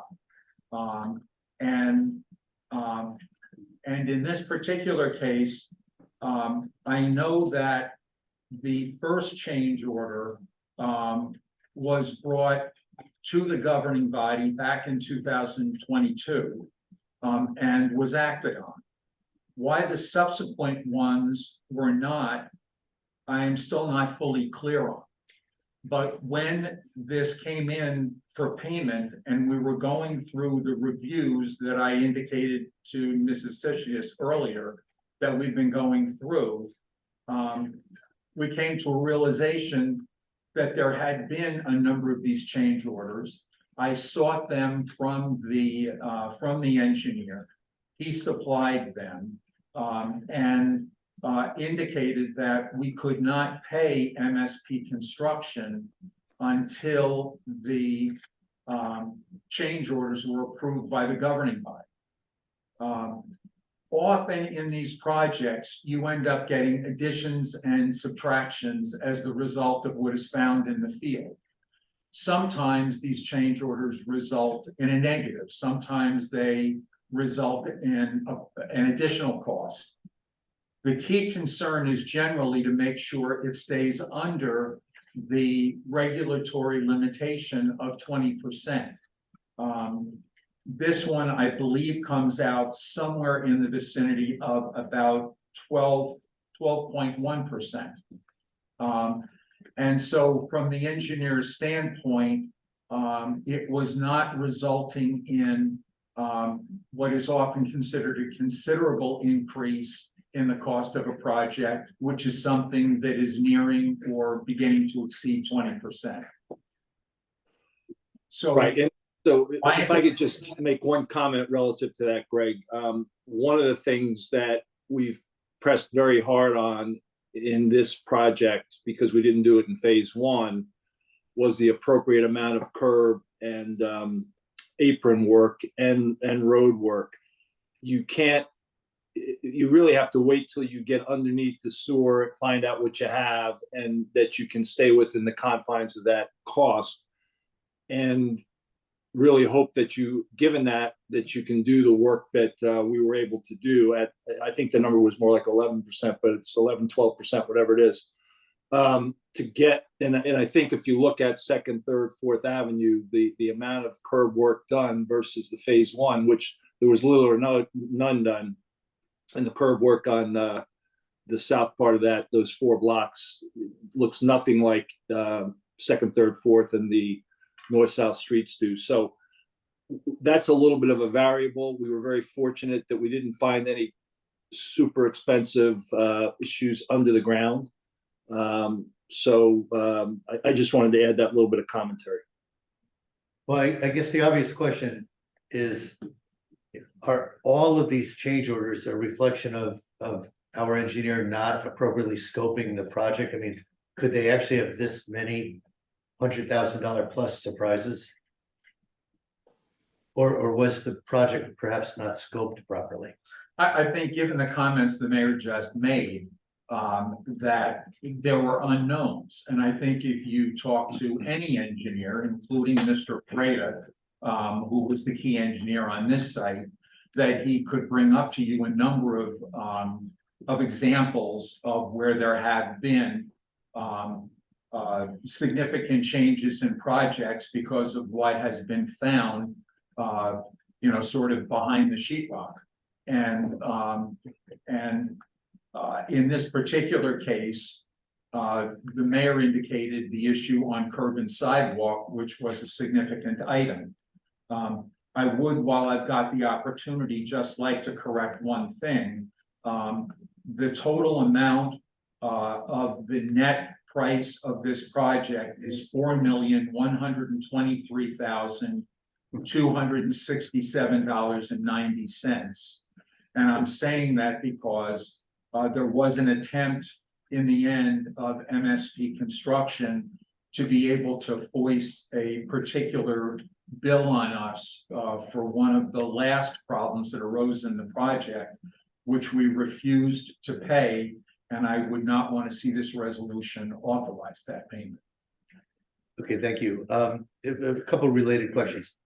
If not for, and I really would like to better understand this massive credit, we received the 732,000.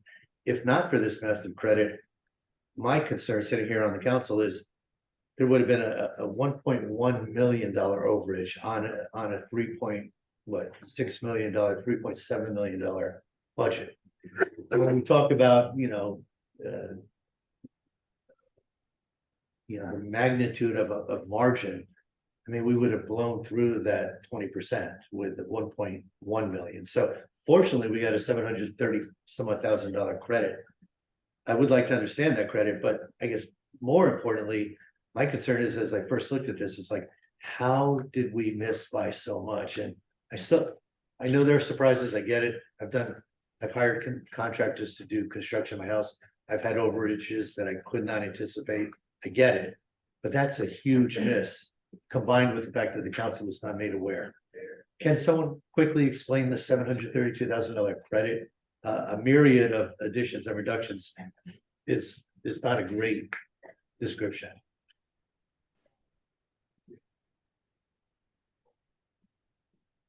Great. I'm taking a look to see if I have that in the file for MSP.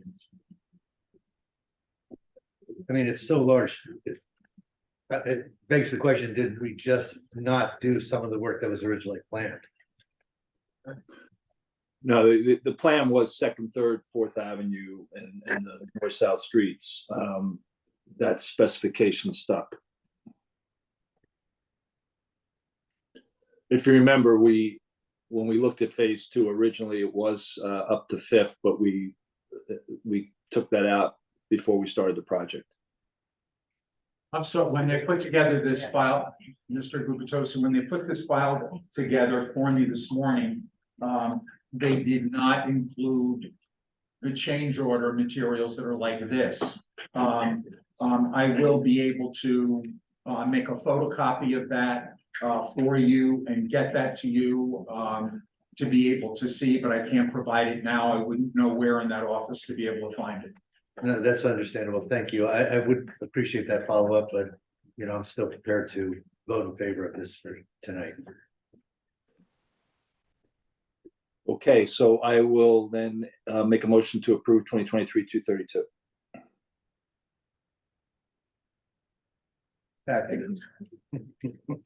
Mr. Marco? Yes. Mr. Noble? Yes.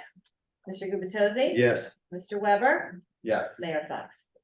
Yes, 2023-233, the bill list for September 13th, 2023. Make a motion to approve bill list of 2023-233. A lot of 2s and 3s there, sorry. Second. Mr. Marco? Yes. Mr. Noble? Yes. Mr. Gubitosi? Before I vote, I would just like, again, the public to be aware, because as a courtesy to our administration, led by our business administrator, council members have been asked to submit our questions in advance. So there's an opportunity to resolve research and resolve the question. So just for the record, if anyone's out there worried about particular line items, between at least myself and Councilman Weber, we probably asked 15 or 20 questions on this. All of those questions were largely resolved to our satisfaction, and I just want to make sure people know we're paying attention. I vote yes. Mr. Weber? Yes, and I'm reading some of those answers right now, so I want to make sure I answered, and I didn't get to Greg's email, so thank you, Greg, and I vote yes. You're welcome. Thank you. Mayor Fox? Yes. 2023-234, authorizing the award of a non-fair and open contract for the registered municipal auditor for 2022. This is a formalization of a discussion we had at the last meeting, but I'll make a motion to. Mr. Mayor, comments first. Yes. Comments first. The people have said this before tonight. I think Mr. Cohen said once again, don't hire this auditor. He didn't conduct an audit. He should have been working on this 5 or 6 or 7 months. It's the actual audit is due the end of September, I guess, the end of this month. I want to make sure people are clear before we vote on this. One, we hired this auditor. I did not. I voted no, but the council last year hired this auditor to do this audit work. The reason I believe we are going through this process is something we discussed at the last meeting. The auditor himself is just concerned that the council might not be willing to reimburse him. Mr. Cohen, I believe you said this guy, he's kind of negligent. He didn't do the audit work all year. You're shaking your head vehemently, yes. For what it's worth, and again, I'm an ex-auditor, so maybe I have a little more compassion than most. I don't put that burden on the auditor. I put that burden on the CFO and on the administration. Mr. Fehrenbach told us in the last council meeting that he noticed the audit wasn't being done. He was curious as to, hey, when am I getting an update? But prior to Mr. Fehrenbach asking that question, no one in the administration, especially not our CFO, stopped to say, hey, where's our auditor? You should have been here January, February, March. Should have been maybe someone involved in the AFS development, maybe. We do have HFA who does that work. But just please understand, I am going to vote yes to move forward with this auditor. I don't blame him for the hole we're in. I think he's a victim, as are many others, for some of the struggles we've had administratively. I did not vote for him last year. I do plan to vote for him tonight.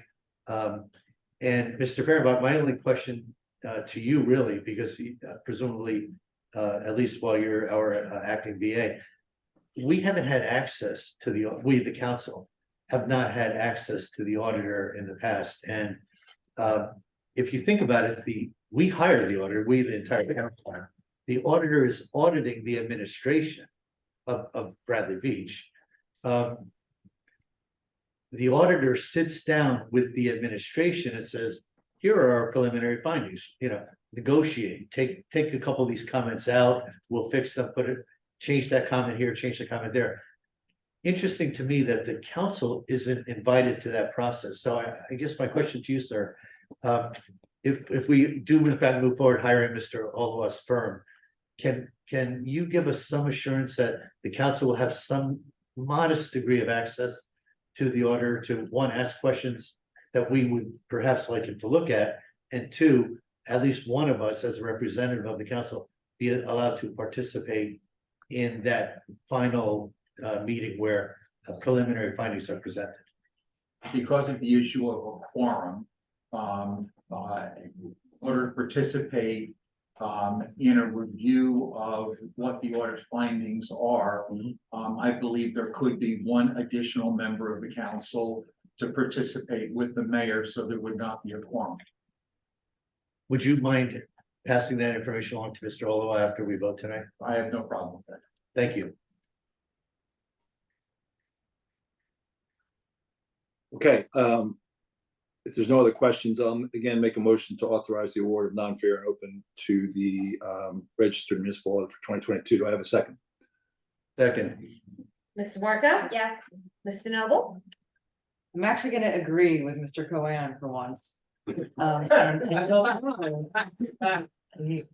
you. Mr. Peterson? Actually, that was worth the wait. I vote yes. Mr. Weber? Yes. Mayor Fox? Yes. 2023-235, authorizing the sale of surplus property no longer needed for public use on the online auction website. Make a motion to approve 2023-235. Pardon me, Mayor, I have a quick question. Was there an inventory list completed?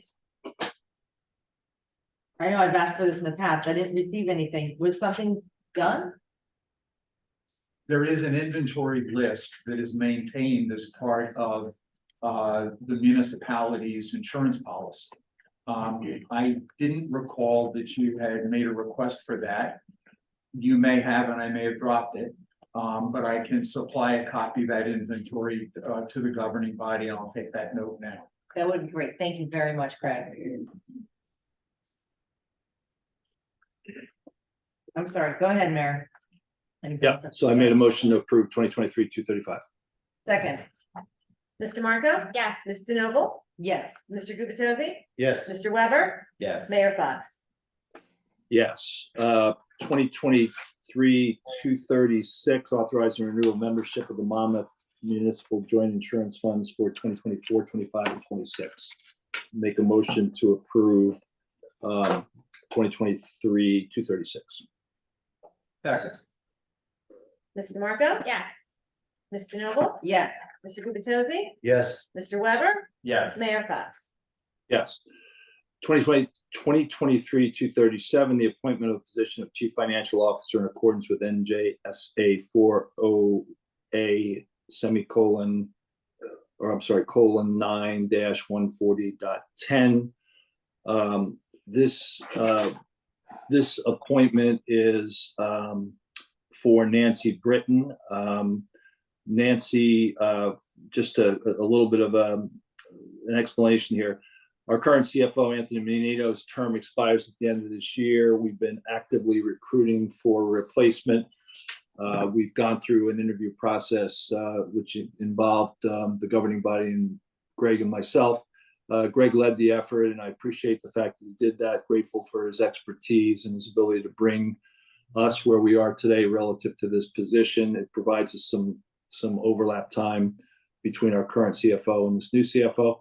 Nancy is currently an assistant CFO, CTC and QPA in the borough of Fairhaven. Prior to that, Nancy was an assistant CFO, QPA, and purchasing agent and taco at Monmouth Beach. She served a number of communities over the last 19 years. I'd like to nominate her for this and ask for approval of 2023-237. Okay. Mr. Marco? Yes. Ms. DeNoble? I just want to add to with Miss Britton's educational background. She's certified qualified purchasing agent, certified tax collector, certified municipal finance officer. She has a BA in economics from Rutgers University, along with the 19 years of her experience as a municipal professional. And in addition to her willingness to expand and in areas of responsibility and expertise, I feel very confident in voting yes. Thank you. Thank you. Mr. Gubatose? Before I vote, I wanted to ask just a quick question. Mr. Fehrenbach, we are voting to extend this offer, or is she willing to accept, or do we not know? As I indicated to you before, she offered us several alternatives. It's not a It slam is dunk. my belief that with the adoption of this resolution, that she will be the CFO. But I can also tell you that I have had people who have accepted positions, have been appointed, arrived, and in 1, 4, and 6 days, they left. When they realized what they had left was better than what they were going to. Right now, what I'm saying to you is that I think it is in the best interest of the organization that this resolution be adopted unanimously. One last thing before I vote, I also wanted to thank you for your role in this process. I think you've helped everyone included in this process navigate, some interesting paths. So thank you. And I vote yes. Mr. Weber? Yes. Mayor Fox? Yes. 2023-238, granting and advising consent of the mayor's appointment for the borough administrator. Make a motion to approve 2023. Oh, I'm sorry. Before I do that, did Council President DeMarco? Yes, Larry. Sorry, I couldn't see. Make a motion to approve 2023-238. I'm gonna second this so we can have the discussion and make comments. Okay. I can start with some comments. Since we had the resignation of Kim Humphrey as our administrator some months ago. This position has been really capably filled by Mr. Fehrenbach, which I can't thank him enough for that, what he's brought to the community. He's, for those who don't know Greg's credentials, he's former director of local government services for the New Jersey Department of Community Affairs. He made clear when he came that he was not interested in a long-term position. He's interested in some level of retirement. So unfortunately, he'll be heading into the sunset at some point in time in the near future. He's nearly completed that process, and again, we're very grateful to him for that. We did have a lengthy search and interview process on the recommendation on the recommendation that's been made today. I'm proposing somebody who not only has some professional qualifications and experience to serve Bradley Beach, but also knows our borough, knows our structure, and more importantly, the people we serve.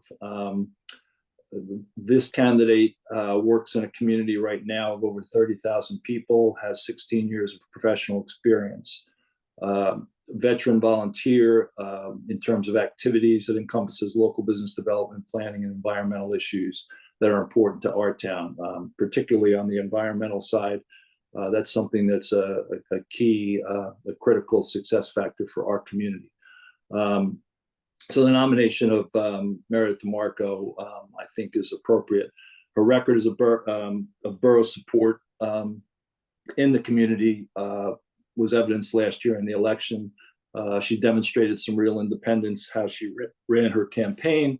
I think it's a strength that she has, is independence and continuing displaying as an elected official.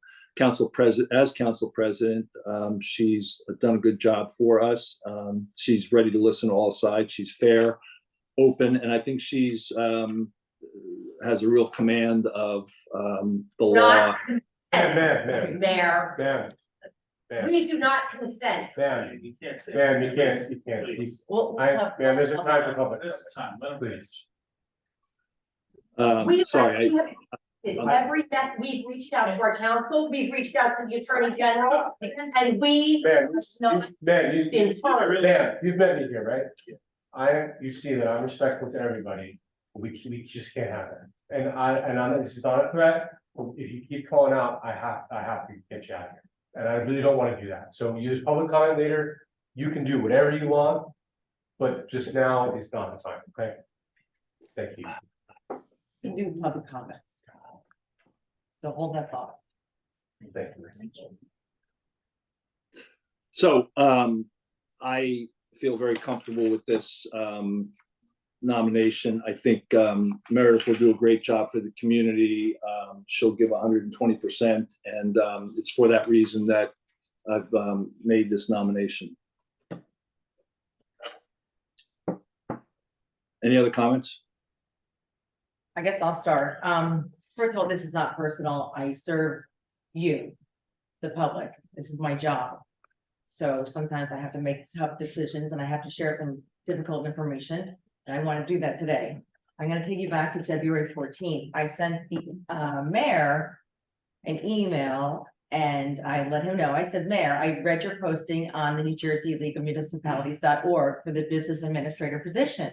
I am curious why you're not specifically requiring a bachelor's degree along with minimum years of business administrator experience. And then I pasted the ad. And I did say, I do look forward to reviewing all resumes and participating in the interview process. It is imperative the entire council team finds the most qualified candidate to best serve the residents of Bradley Beach. The mayor replied with, thank you for your concern. I'd like to cast a wider net when starting a search. For your information, Colorado has an executive order requiring skills-based hiring goals as opposed to education. And then he copy and pasted something from Zoe Bard, the CEO, the president of the Markle Foundation, saying how skill-based hiring practices can improve our talent pool. And then he said, I hope the process is as inclusive as it is possible. Then I replied, I remain concerned based on your response. For your information, we are in New Jersey, a state with a high percentage of college graduates. Being that we represent the residents of Bradley Beach, it is our responsibility to make sure that the business administrator position is filled by the highest qualified candidate. There is no need for us to cast a lower net. I would like to respectfully request the League of Municipalities and others postings include a minimum of a bachelor's degree and 5 years experience as a business administrator. I've read other posts. This is very common to ask with this position. I received no response. Now, there are so many issues with Mayor Fox's proposed appointment of Councilwoman Meredith DeMarco for the business administrator.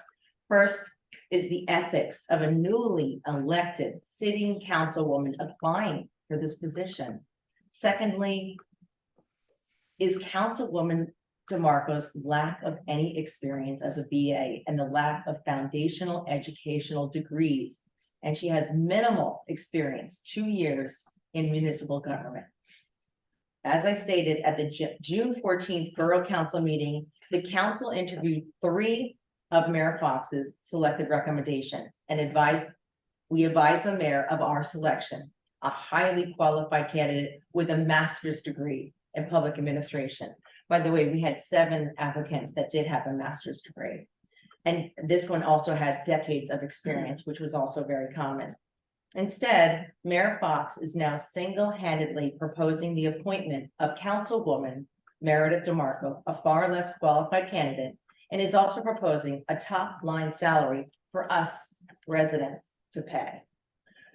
Meredith, I would like, she's not here, but I would like the public to know that she called me yesterday to personally ask me for my support, which is, I felt completely inappropriate and unprofessional as a candidate. I was shocked to be put in a very uncomfortable position as she was trying to gain my favor. None of the other candidates called me because it's inappropriate and they don't have my phone number. I took an oath on January 1st to best serve the residents of Bradley Beach. And I take that oath extremely seriously. And I would never abandon it for financial or personal gain. The oath of office is to serve, not self-serve. My goal and my responsibility is to hire the highest qualified candidate to get Bradley Beach back on track. This is a very important hire for all of us. And those are my comments.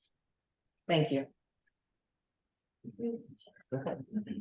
Okay, I've got a very difficult prepared statement to read, and anyone who's watched these council meetings knows I have a lot of prepared statements there. But this one was really troubling for me. I am troubled by the mayor's nomination of Ms. DeMarco to serve as our business administrator. What many people do not realize is that over 5 months ago, the mayor shocked 3 of the council members, informing us that Ms. DeMarco, our council colleague, had submitted an application and was chosen by the mayor to be a finalist for the business administrator's position. We were told that close to 30 resumes were submitted. However, the mayor rejected all but 3 of those resumes before the council had an opportunity to review them. He did invite us to interview 3 finalists, including Ms. DeMarco. After the interview process, the mayor polled the council members. We unanimously expressed our support for one of the mayor's finalists. However, the mayor promptly let us know that our preferred candidate was not his preferred candidate. Why put us through this disingenuous process, asking us to interview 3 finalists that he selected? Why does the mayor pretend to solicit our advice and consent when he never intends to collaborate or compromise? The mayor's top candidate, Ms. DeMarco, was really his only finalist. Apparently, the other 2 candidates that the council interviewed and were not intended to be considered by the council at all. The selection of finalists by the mayor and the interview process overall was a sham exercise. It was a disgrace for all involved, including the candidates themselves.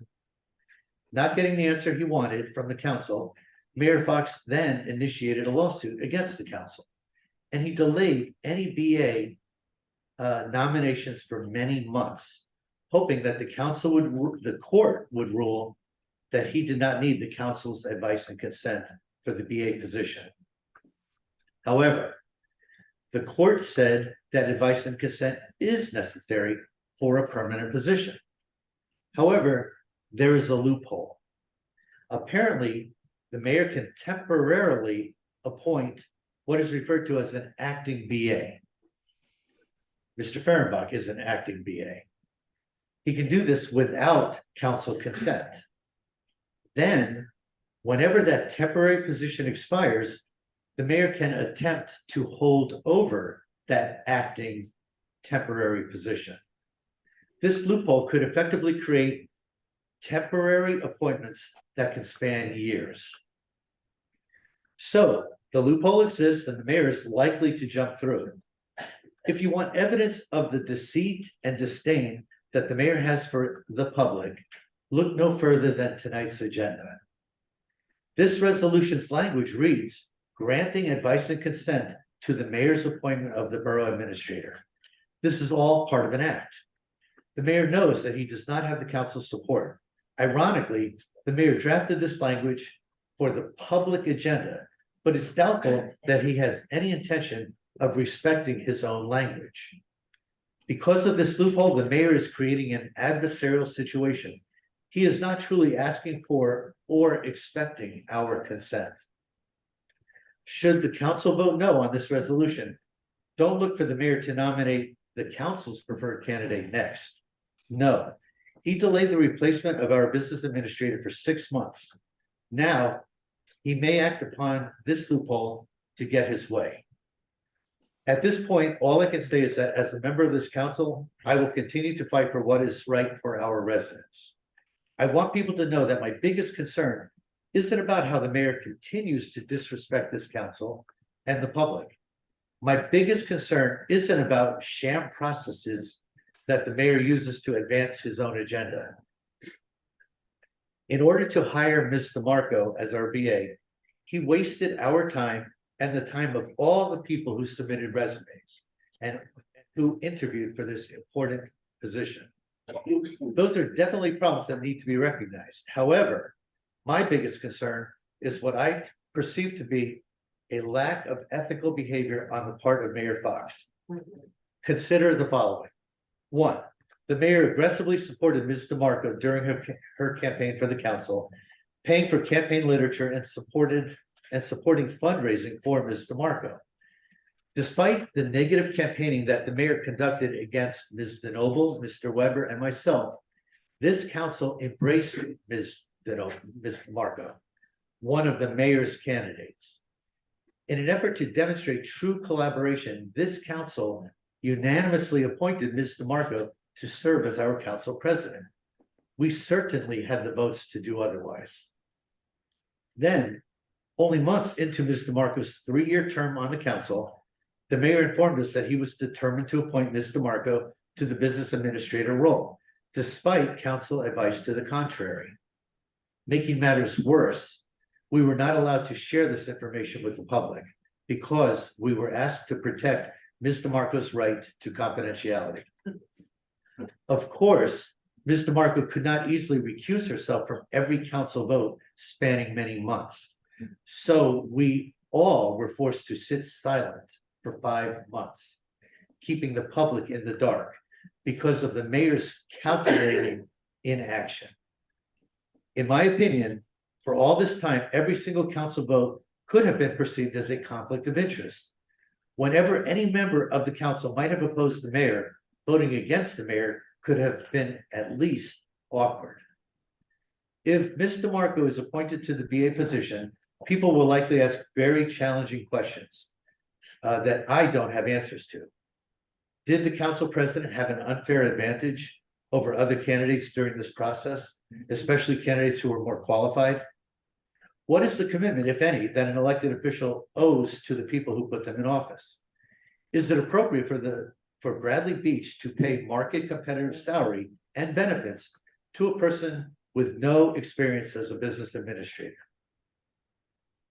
For the record, let me say, I know Meredith DeMarco to be a good person with a strong record of public service and a demonstrated commitment to Bradley Beach. Over the years, I have worked side by side with her on the planning board, and I have considered her to be a friend.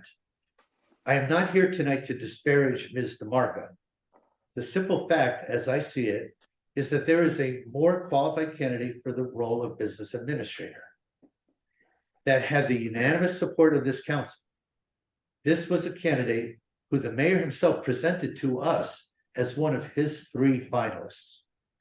The candidate that the council favored has a master's degree in public administration and has over 20 years' experience serving as a business administrator in other municipalities.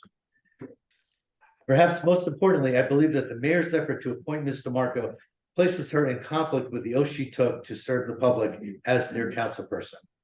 Her position as council president and her strong campaign relationship with Mayor Fox raised too many concerns regarding potential conflicts of interest. It raises questions about the fairness of this process and about Ms. DeMarco's ability to perform the duties of business administrator effectively and without bias. This whole process is wrong. The council should not have been put in a position where we are forced to even ask these difficult questions. Months ago, I spoke to Ms. DeMarco about this challenging decision. I told her that while she is a friend, my duty is to the public, and I believe I must support the hiring of the person who's best qualified to do this job.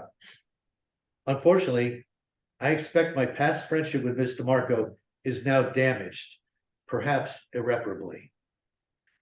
I also resent the fact that Councilwoman DeNoble, Councilman Weber, and I were forced to conceal from the public for 5 months many potential conflicts of interest that arose in the governance of our borough during our council meetings. For the loss of my friendship and for the potential conflicts of interest that were never made known to the public, I blame one person, Mayor Larry Fox. I vote no on this motion. Thank you.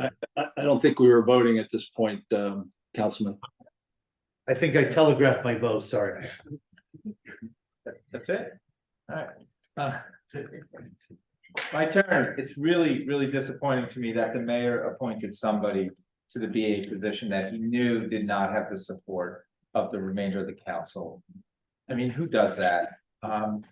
Any other elected official at any level of government would find out where their legislative body is on advice and consent.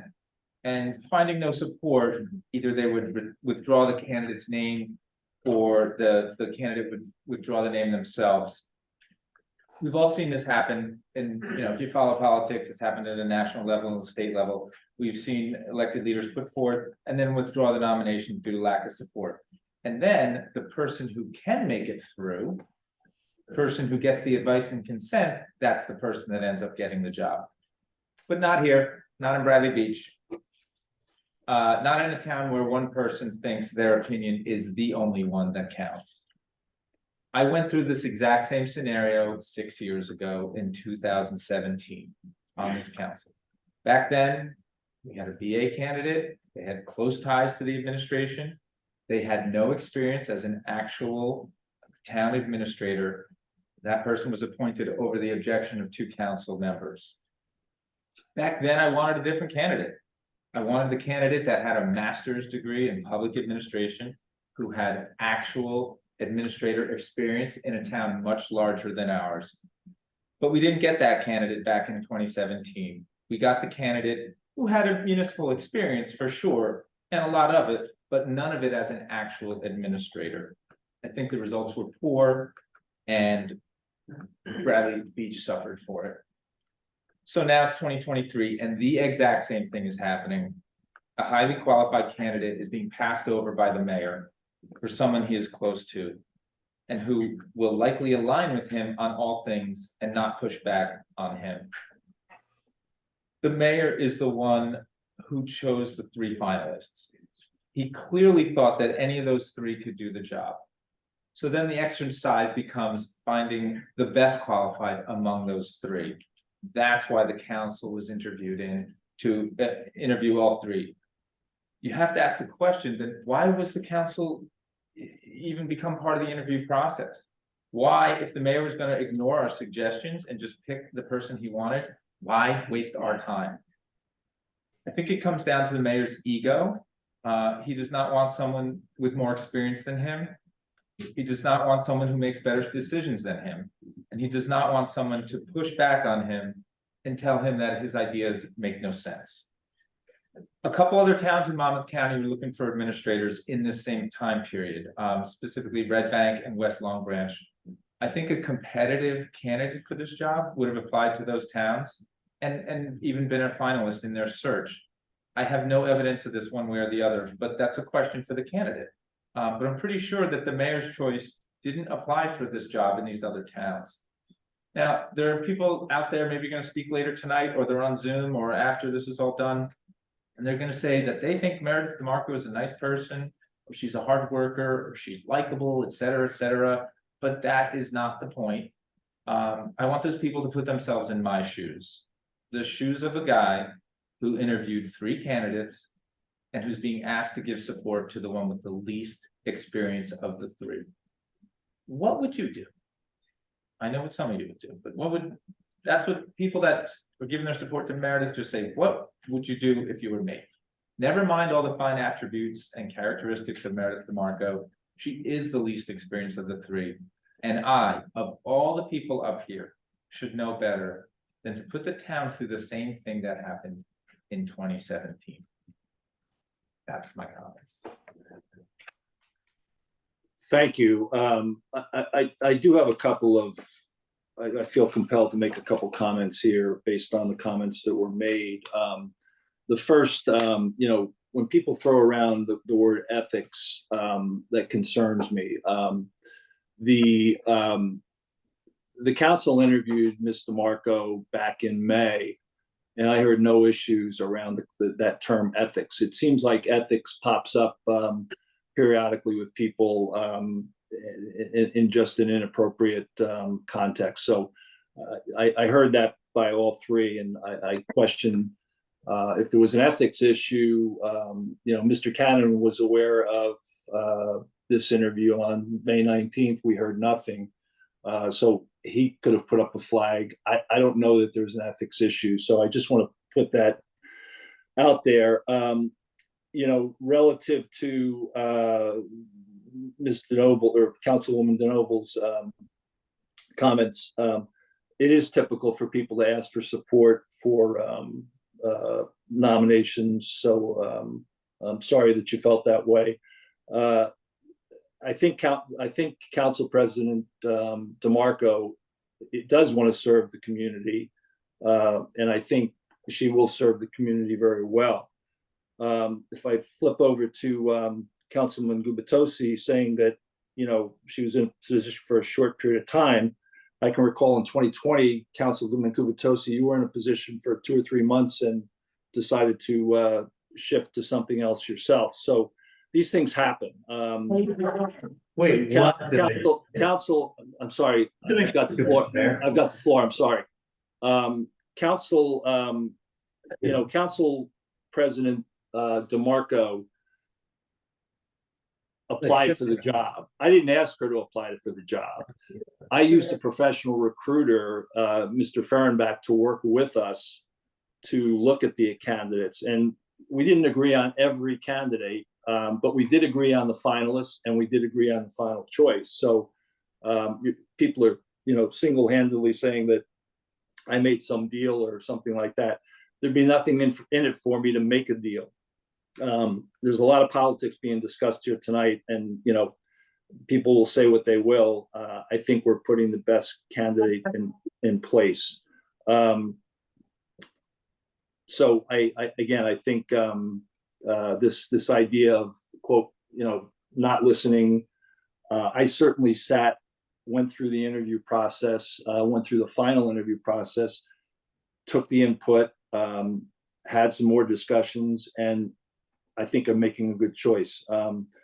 So I won't go through each and every retort to the comments made, but you know, I still do believe that this is will be a good addition to the municipality. So with that, I would make a motion to, well, I'm sorry, we already had a second with with Councilman Weber, so I guess we'll go to a vote. Councilwoman Zanoble, No. Councilman Gubatose, No, Councilman Weber, No. Mayor Fox. Yes. Okay, let's go to announcements. There are none. Then we'll go to mayor and council reports and then public comments. Start with the council reports. Councilwoman, oh, I guess we have to ask Council President DeMarco to come back. Sure, the chief just wants to get. Okay. All right, she's on her way. Okay.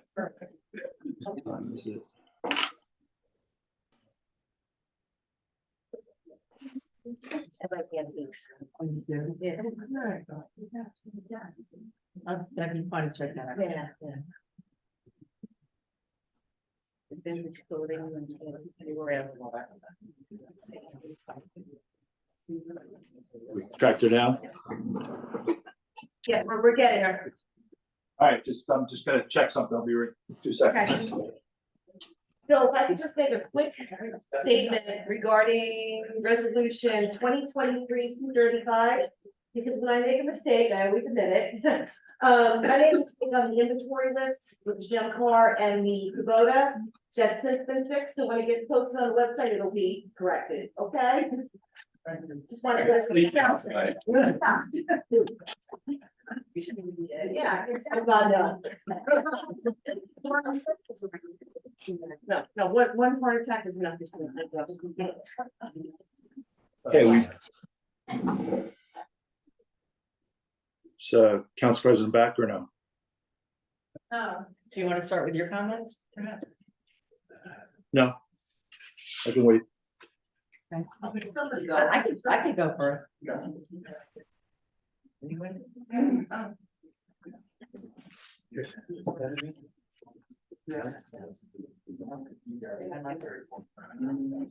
she did somebody tell us? No.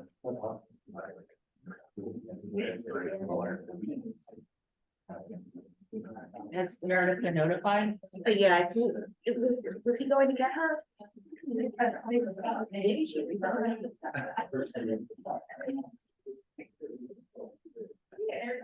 She's coming, okay.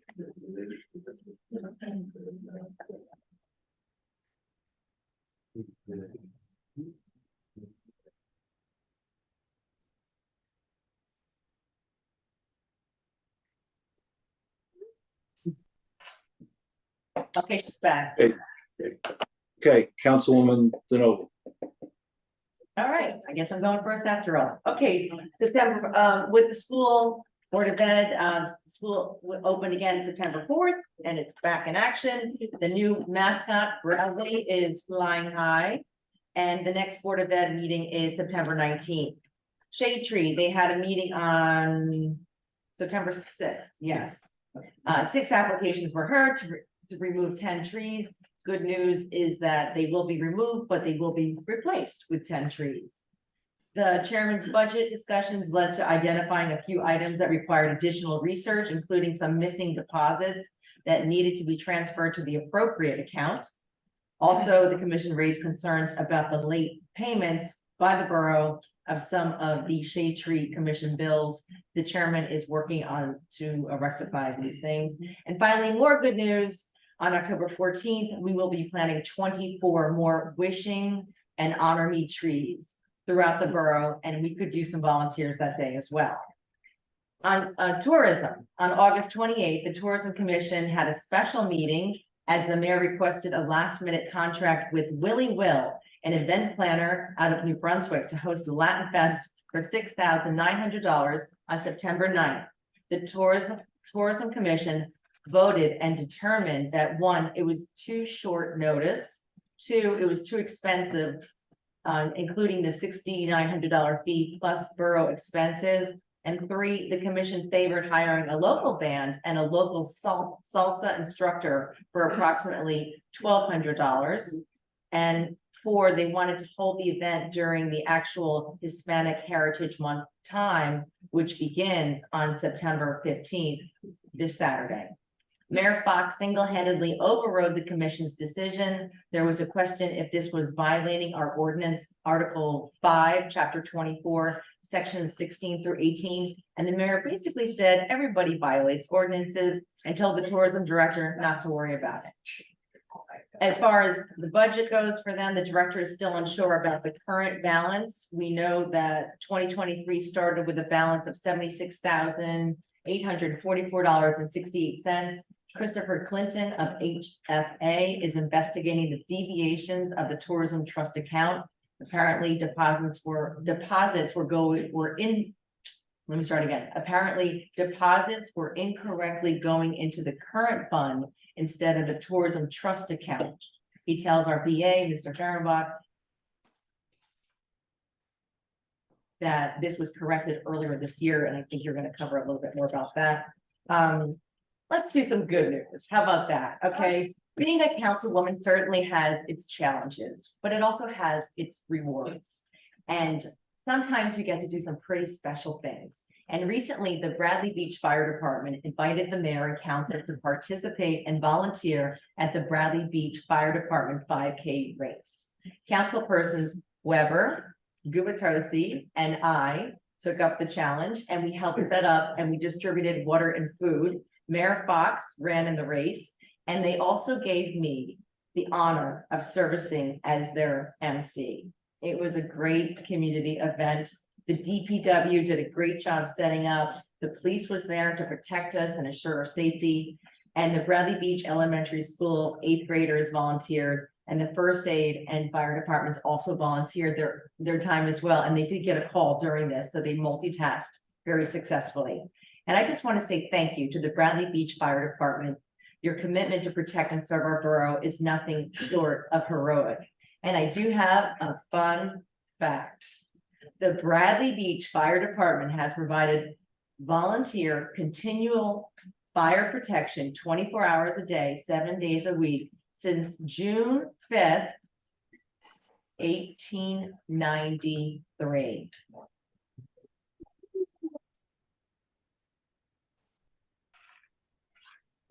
Thank you. Completes my report. Thank you. Thank you, Councilwoman. Councilman Gubitosi. Thank you. One thing the Councilwoman Noble didn't mention was she almost had to sing the national anthem. That's my job. I wish you had been there. We were looking for you, but I decided not to call you on a Saturday, Erica, but I was close. there apparently was an amazing woman that Oh, sure, great. they identified, yeah. Please. I do have a police report, serving as the liaison to our police department. 2 individuals were arrested and charged with driving while intoxicated on separate occasions. The subject was arrested for false public alarm after purposely and knowingly pulling a fire alarm when there was no actual fire or emergency. A local subject was arrested for theft. Another individual was arrested for simple assault. 2 more subjects were arrested for simple and aggravated assault. A subject was arrested for hindering apprehension in regards to borough ordinance violations surrounding open alcohol on the beachfront. A local resident was arrested for trespassing. Officers from our K-9 unit were deployed several times. One officer was detailed for an explosive detection threat at a retail store in another jurisdiction. The same officer was detailed for the same threat a week later. Both deployments resulted in negative findings, and the establishment was cleared each time. Another officer was deployed to assist a neighboring town on a narcotics search during a police motor vehicle stop. The search revealed a large amount of drugs, heroin, and paraphernalia. Thank you again to Detective Browning for that report. I also am the liaison for the Sylvan Lake Commission, and two interesting things of note for Sylvan Lake. One is that the Sylvan Lake Commission donated remembrance of 9/11 flag. One flag to the borough of Bradley Beach and one to the borough of Avon. And Bradley actually raised our flag on Labor Day, and it has been flying at the Lorraine Lifeguard Station on Ocean Avenue. The note I have is that it would fly until mid-September, so I don't know if it's still up, but it's been up at least since Labor Day. Potentially very exciting news for Sylvan Lake. People who have been listening to me talk about this for 3+ years. We've talked ongoing about the possible restoration of the lake, and that would include a degree of dredging, which tends to be very expensive and it's been cost prohibitive, honestly. But working with Captain Al Majeski of the American Littoral Society, groups of volunteers have been led by Captain Al and Mr. Shishius, who's in the audience, I believe there is, have been working diligently to help us identify potential funding. And apparently there is an opportunity that we might be able to secure a large federal government grant. In order to get that process started, they've already talked to the New Jersey Department of Environmental Protection. They've got a lot of progress made to gain their support. And they're in the process now of forming a technical advisory committee, or TAC. And that committee will put together a design as to what they might do with, to accomplish this goal on the lake. And then they will bring those designs to the shareholders and to the public. So I envision if we can get this thing up and running, there will be public meetings for the people, residents, to weigh in on the design features that are being planned. That meeting to kick this off of the TAC is being scheduled as we speak, either at the very end of September or the first week in October. So that was exciting to see that little blurb on little beep on my radar. I wanted to just briefly give everyone an update on this notion of creating handicap drop-off and pickup locations on Ocean Ave. I mentioned this at a couple of council meetings. The mayor and a number of folks from the municipality met with me last week. That included not only the mayor, but representatives from our police department and our DPW, as well as our beach manager, Sean Heater. And we went down there with the sole purpose to identify where we might be able to create more handicap accessible beach access for people who are wheelchair bound. So the idea would be to be able to pull up a van and to allow people to disembark near a curb cut on Ocean Ave, a county road. And the county basically said, the locals can do kind of what they want as long as it's sanctioned for safety. And how they identify, safety is having a traffic engineer say, yeah, well, you're not backing up crazy into traffic, and having our police chief also sanction that whatever we're proposing is safe. So, and Chief Guida did join us that morning. So it was a very productive, but I would say preliminary conversation. I plan to follow up with the chief in the couple of weeks to come, just to continue this discussion and make sure, hopefully, that we can get to a common ground where I would like to see us create 2 pickup and drop off areas at 2 designated beaches. The beaches themselves would need to have handicap wheelchair access. So you either have to be level access to the beach or they have to have ramps. And I think 6 of our 11 beaches are handicap accessible. I want to talk briefly about the topic of parking striping. A few years ago, the mayor initiated the striping of parking spaces on Newark Avenue.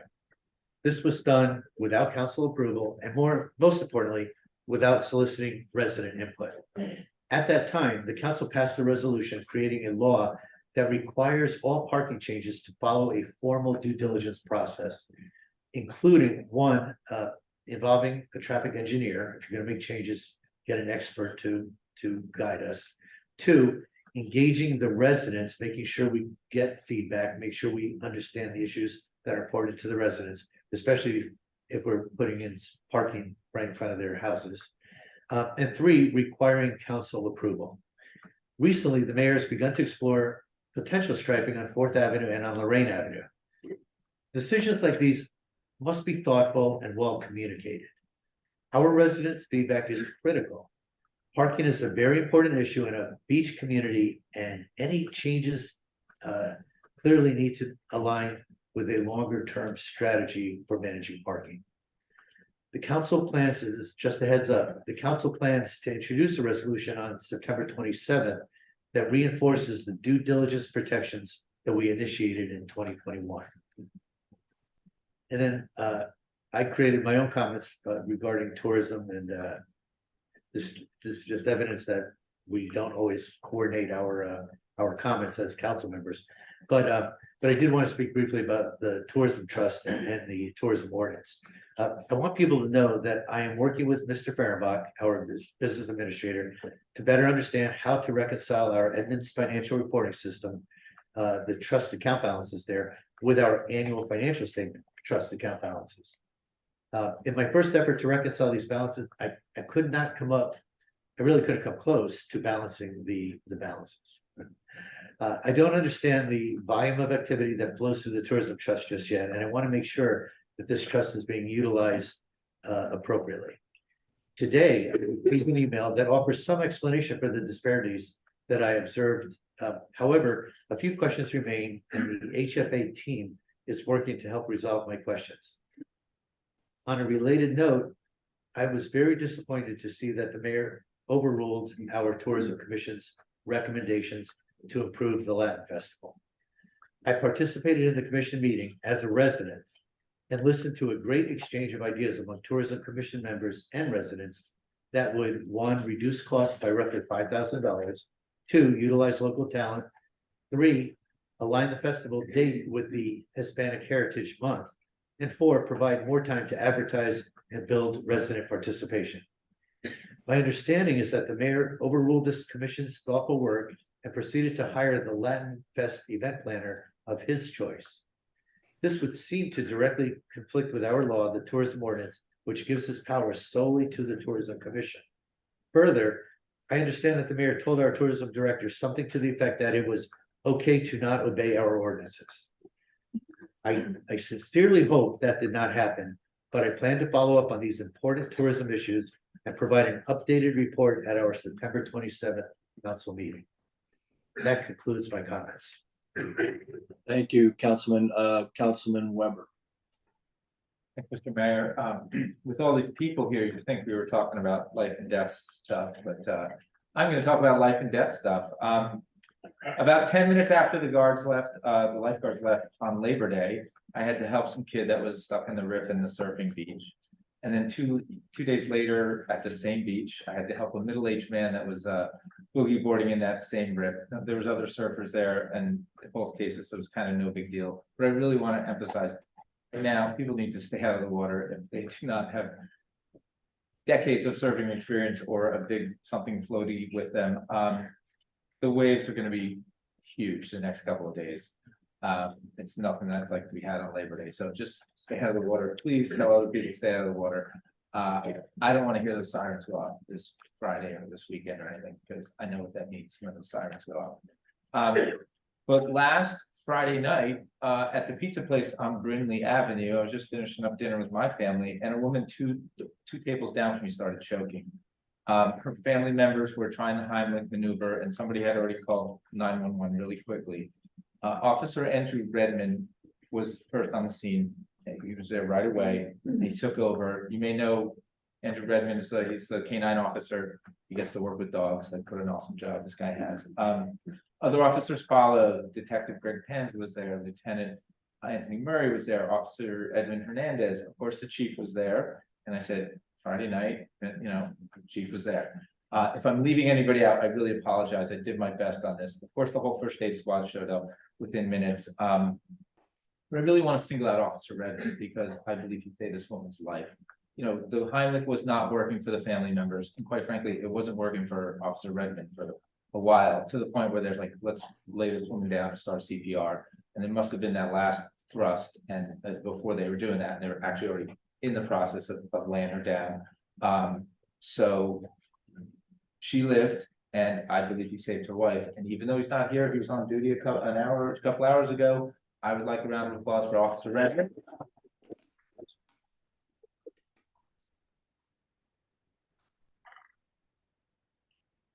And maybe we can get him in here in the flesh and we can do it again when he's actually here. So that was the life and death stuff. Now it's regular old town stuff. Yeah, the 5K race happened since our last meeting. So I also want to thank Todd Migden and the 8th graders who helped out and the PTA parents who helped out, all the fire department, the police and the EMS. It was a great day, it was a great event, and continues to be that way. As you know, you keep hearing, we're working on cost saving stuff. So this is one for you, Greg. I know on this bill list, I think I added it up right, and what the borough paid for gasoline, it was more than a month. I think this last bill list was covered a longer period, but it's basically over $5,000 just for gasoline. Okay, you run on gasoline, you need gasoline, I get it. I'm just making a request that the engines of the borough vehicles get turned off when they're not in use, and like not idling, and just like every little bit counts. We're not talking about diesels that, you know, it's not the middle of winter. So hopefully we can just make that standard and nobody will ever walk by a town truck that's just running. And similarly on cost saving stuff, everybody talks about shared services, and I would like to talk about shared services, but I want to talk about shared services within our own town, because just the other day, maybe it was the weekend after school started, I saw the landscaping company cutting the lawn at the school, and that reminded me of the time a few years back when the town decided they're no longer going to cut the school's lawn or shovel their walkways anymore. And I just thought, you know, we just have to figure out what's the best way to do it. Like, what is the best way to deliver this service? If it makes more sense to hire an outside contractor to cut the lawn, that's great.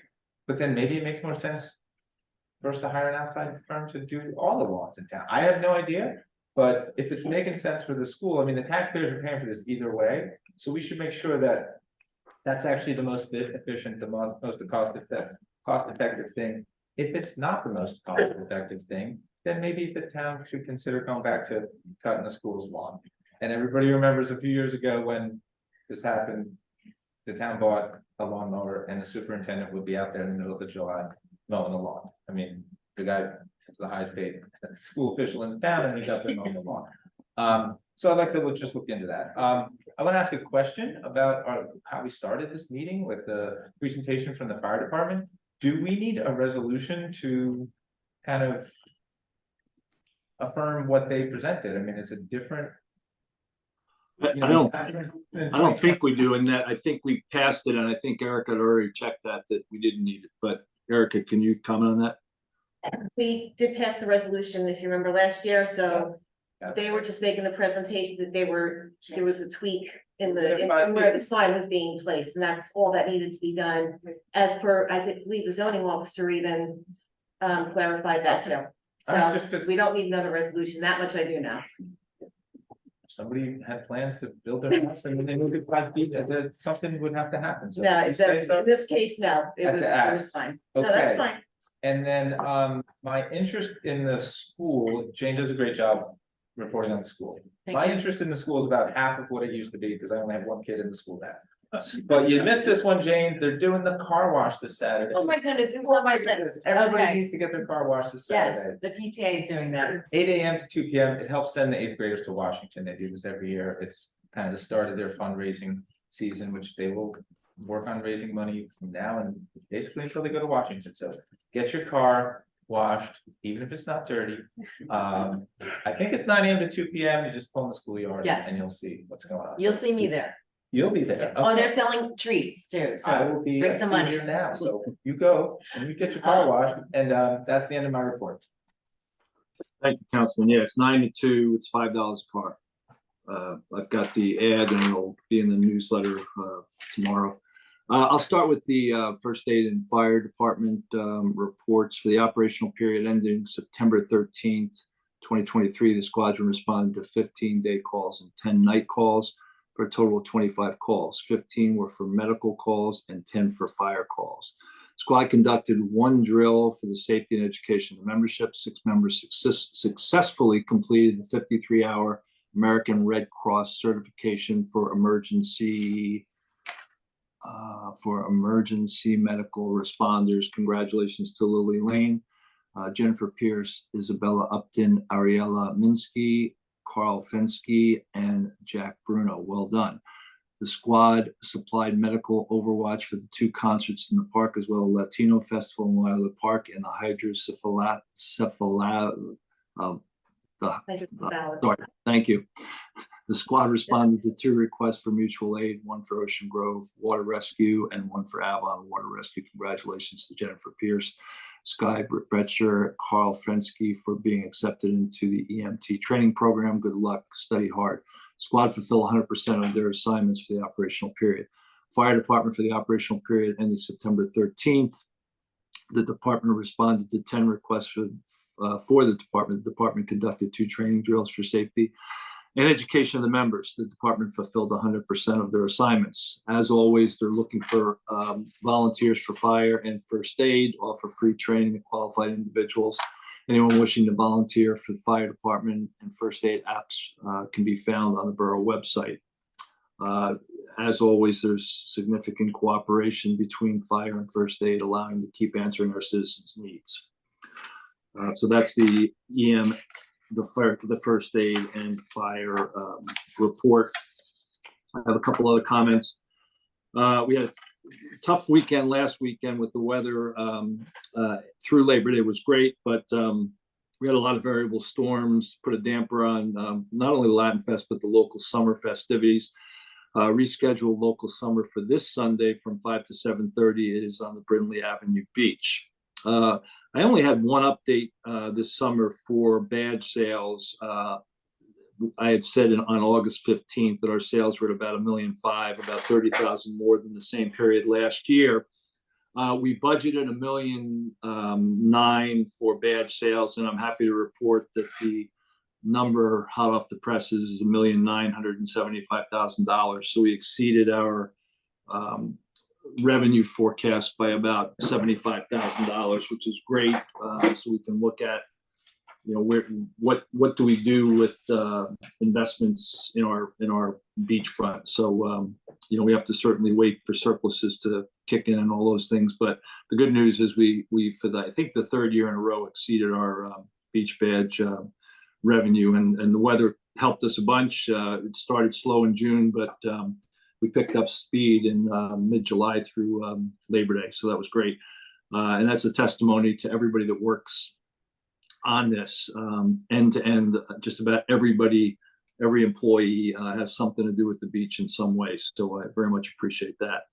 We did have a wellness walk. It was a so-so turnout last Saturday. We're continuing to enhance our event. We had a walk and talk with Dr. Kate Florio. She took us through Happy Feet. She did a great job. Again, thanks to Hackensack Meridian. We've got the next walk on October 22nd, followed by November 12th. October 22nd is Healthy Dog, Healthy You. So we're going to have a dog exercise in that. And then the importance of exercise will be the November topic. We're closing out this whole Biazi infrastructure roof replacement. We finished, we're doing the finishing touches on the building this week, followed by final inspection. The roof has been completely replaced. We're going to start shifting personnel back next week, and by month end, I think we'll be fully operational as we have been before. Just a quick update on Fletcher Lake. The Neptune team has just about completed the bulkhead. The project really is near completion, looks great. If you take the enhancements we've done on our side of the lake, the bridge plus that bulkhead, Fletcher Lake's really taken on a great upgrade. We're just going to start, and you'll see soon that the Lake Terrace Park, which isn't part of the lake, but it's down the street, we're going to start that work in early October. And you'll be hearing more about that. We talked earlier about the 319 Lorraine Avenue disposition. We're clarifying a few requirements in the addendum, which we've already received clarification from 2, I think, of the engineering companies, and the thus far, we don't see any difference in their RFP from a dollar standpoint thus far. In the meantime, we'll continue to work through this artifact disposition. I think further conversations with Ms. O'Connor will be helpful, and we're going to pursue certainly the dialogue with the Seven Presidents Foundation. On the library front, lots going on. Sign up for a new library card and check out materials, and you're eligible for a drawing of a gift card. We have a contemporary solo guitar concert on Tuesday, September 19th, 6 p.m. Guitarist soloist Carlos Pravin will conduct a concert of South American and Argentinian music. Registration is required. Interactive movie night, Finding Nemo, is Tuesday, September 26th at 5:30. Have fun doing activities and enjoying snacks while finding Nemo. Participants receive a goodie bag and instruction to do parts of the movie. Children younger than 8 will need an adult, and registration is required. Let's Speak Italian is Wednesday at 11 on September 27th through November 8th. Join us for a free introduction to Italian for beginners. The instructor will teach Italian basics. Space is limited, registration required. We also have, last thing on the agenda for the library is we have a Manhattan Short Film Festival from September 28th to October 8th. Various films, discover your inner film critic skill sets. You can join that for film lovers. There's going to be multiple venues. So it should be an interesting process. Registration's required there too. Flipping over to recreation, we kicked off the school year. The rec group held their second annual back to school bingo event. Great time, and so many of our students walked away with much needed school supplies and backpacks. Thanks to everybody who donated. This month starts the first fall bocce league. Wednesday nights. Again, registration, it's going to be ladies round robin league on Friday mornings and Wednesday nights for, I think, men. Crosswords and Coffee starts again on September 19th. We had great participation in that last year, and we'll continue that. We also have a community clothing swap coming on September 23rd from 10:30 to 1 at the rec center. There'll be live music, light breakfast, as well as fun giveaways. More information on the website for that. Bradley Beach Senior Meeting will pick up. They took the summer off on September 27th from 12 to 3. Please join us for lunch, conversation, and bingo. Holidays quickly approaching. We have many exciting things planned in recreation, so we will continue to focus on the community as we do that. That is my report. Mayor, Yes. Mayor, we forgot Council President DeMarco. Oh my God, I'm sorry. I skipped right over you. I'm sorry. Out of sight, out of mind. Sorry, Council President, could you jump in? Sorry about that. Many apologies. I'm sorry. That's embarrassing.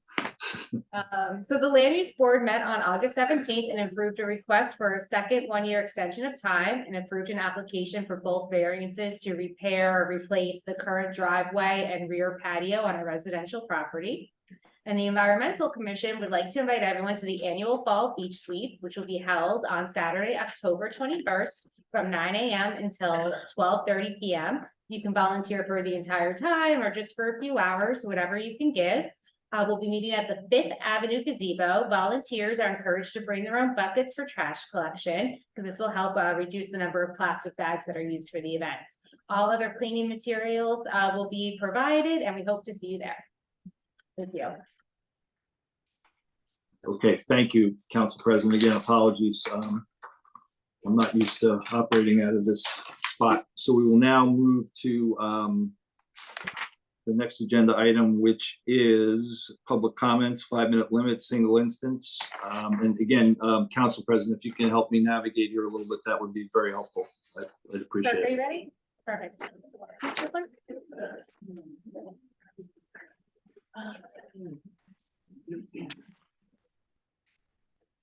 Good evening.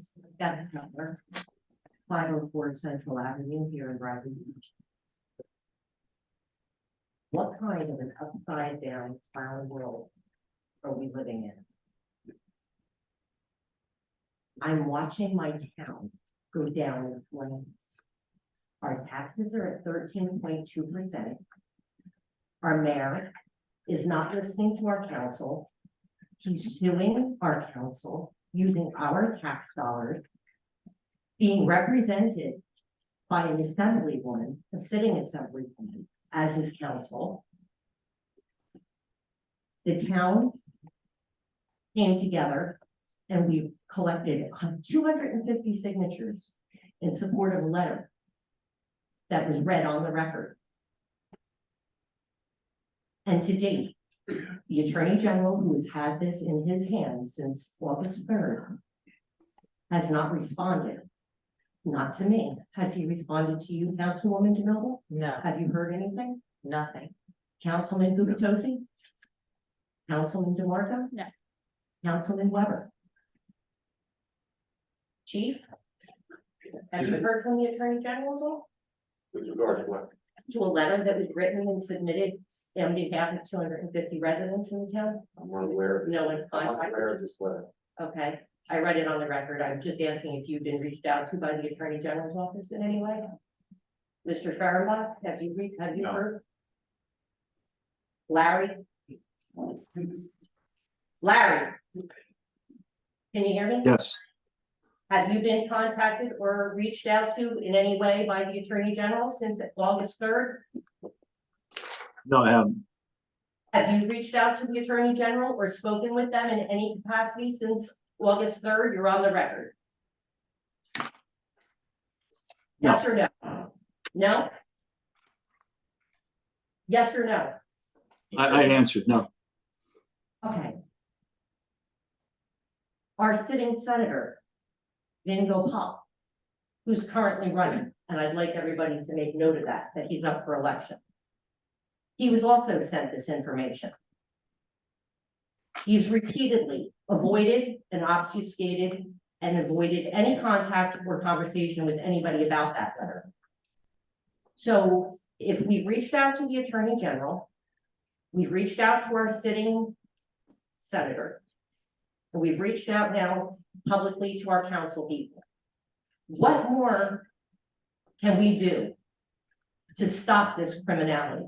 Because it's starting to paint a very, very interesting picture. That we have a sitting assemblywoman representing our mayor who's suing our council with our tax dollars. Our sitting senator shows up in town for a meet and greet at an election event since August 3rd, towards the end of August, and with the mayor for a photo op on a resident's porch, but seemingly ignored 250 residents. And I suggest that the reason that the mayor is sitting here so smugly, week after week after week, dismissive and rudely and arrogantly sitting there, knowing that he can get away with exactly what he's doing. You know why that is? Somebody please ask me the question.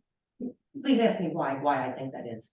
The reason is he knows he's being protected at the very highest levels. We have a much bigger problem in this town than just a small corrupt mayor. He has connections going back all the way to the Attorney General's office. You know how I know that? Because I've lived here my whole life. And there was a patrolman that worked here in this town for many years, Robert Hughes. He was a detective. And he went on to work for the Attorney General's office in the early 80s. And he is interestingly a relative of our chief. Isn't that correct, Chief? Are you related to the deceased Detective Robert Hughes? Yes or no? You're on the record. I'm not commenting on anything. On your relative? I'm not commenting on anything. If you have something to say, I suggest you make your comments. I'm making on the record. Thank you. We have a very big problem here. And it extends way beyond our mayor. And I almost didn't come tonight. Because I was attempted to be threatened and intimidated. Somebody was in my home. Because I spoke out and I was left a threat. And I have proof of it. And I've maintained it as evidence. We have a big problem. Thank you for your comment. Nancy?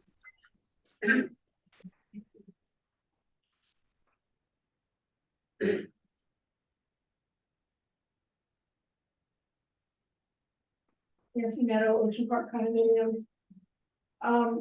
I really kind of don't know where to begin, because this is notes from the July meeting that I didn't get to. But I'll start with this. All of this, I disagree. All of this is life and death. Okay. Also, I have no intention to research because I'm too old for all that crap. But my memory is that, I don't know if it was a resolution or there's a lower form of policy, but I'd say during the Cotler days, something went down about we were not allowed as a municipality, you know, we meaning the council and mayor at the time, decided that we could not use Roundup. So that ties up to last week's meeting.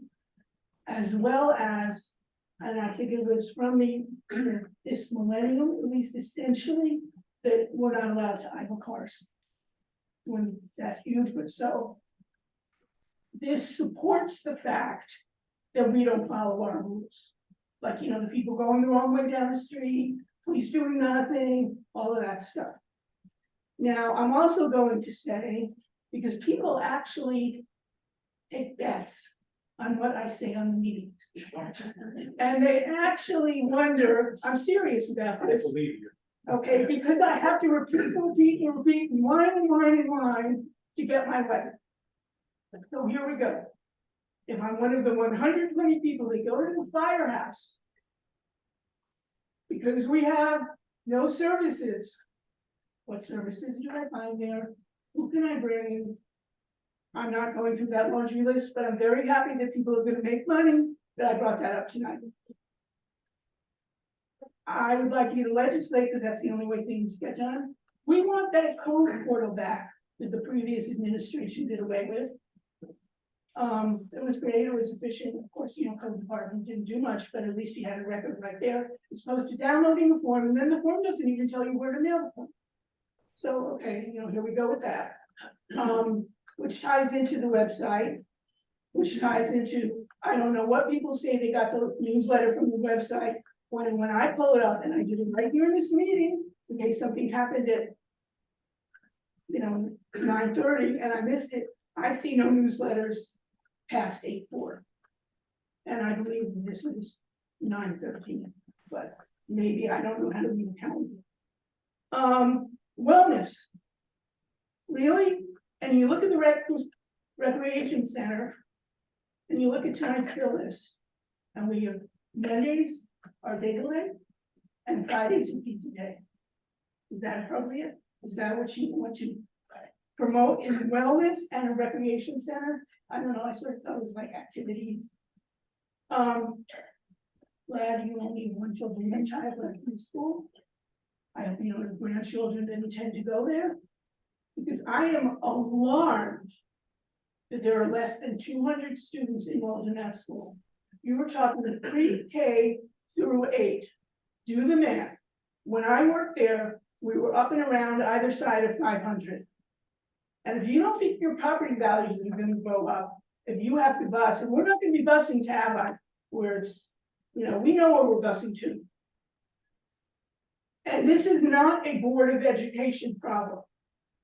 This is a Borough of Bradley Beach problem. And once again, where's the leadership?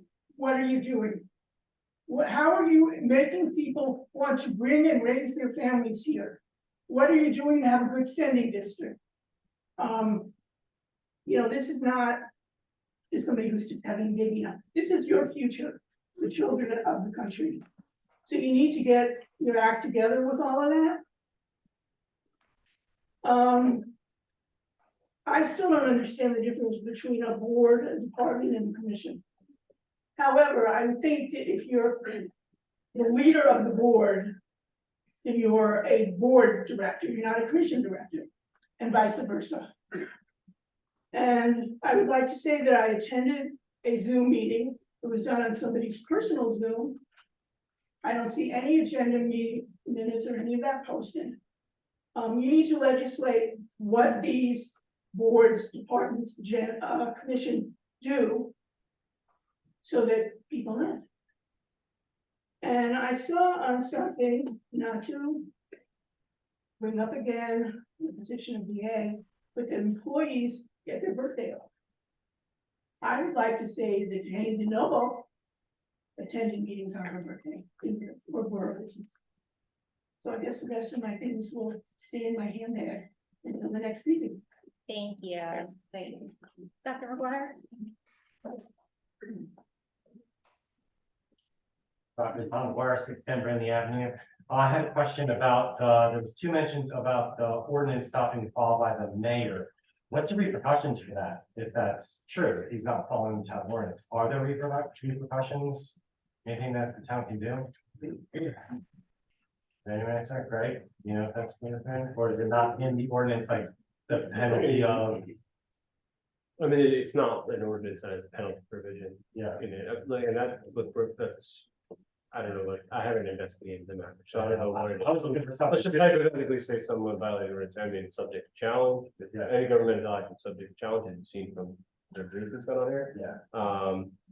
And, you know, if it touches on the finances, the auditor puts a comment if the procedure wasn't followed. Okay. And then governing body is certified that they reviewed that, it's sent to DCA. Okay. There's other supervisory people, and Okay.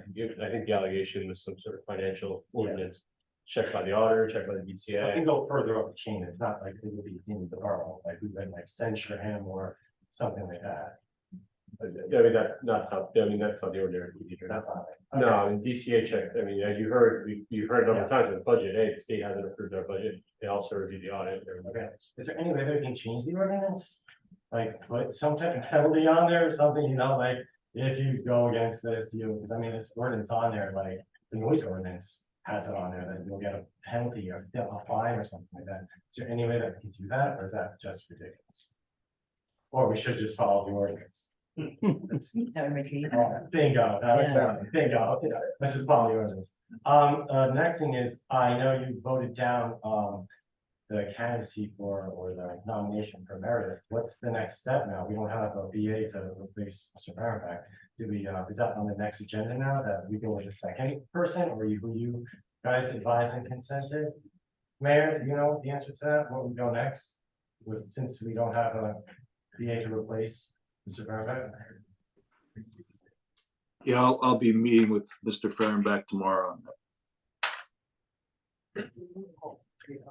Okay, so, I think it was, Councilman Gubitosi had brought up that there's a possibility of you using a loophole. Is that what you plan on doing? As I said, I'll be meeting with Mr. Fehrenbach tomorrow. And the term loophole, I'm not sure that's a, Don't hear the attorney, it's not a loophole. So, okay, so I just want to remind you that you did say during one of your meetings, you wanted to, because people kept saying, oh, rubber stamp, and they took you out of context when they said it. And then my wife and I, we actually found the video of you clarifying. You said, this is the last time I want to talk about rubber stamping, and I want to make sure that everyone understands that advice of consent is an important process that we have in Bradley Beach. And advice of consent, checks and balances. And I was just like, wow, I can't believe you really said that. So let's use that. So I feel that you do use what Councilman Gubitosi was talking about, where you possibly use, if you don't want to use loophole, you can use another word, that's fine. Whatever is with that at your disposal to use, possibly unethical and not moral, but you have that possibility to do that. Wouldn't you be going against everything you just said about advice and consent?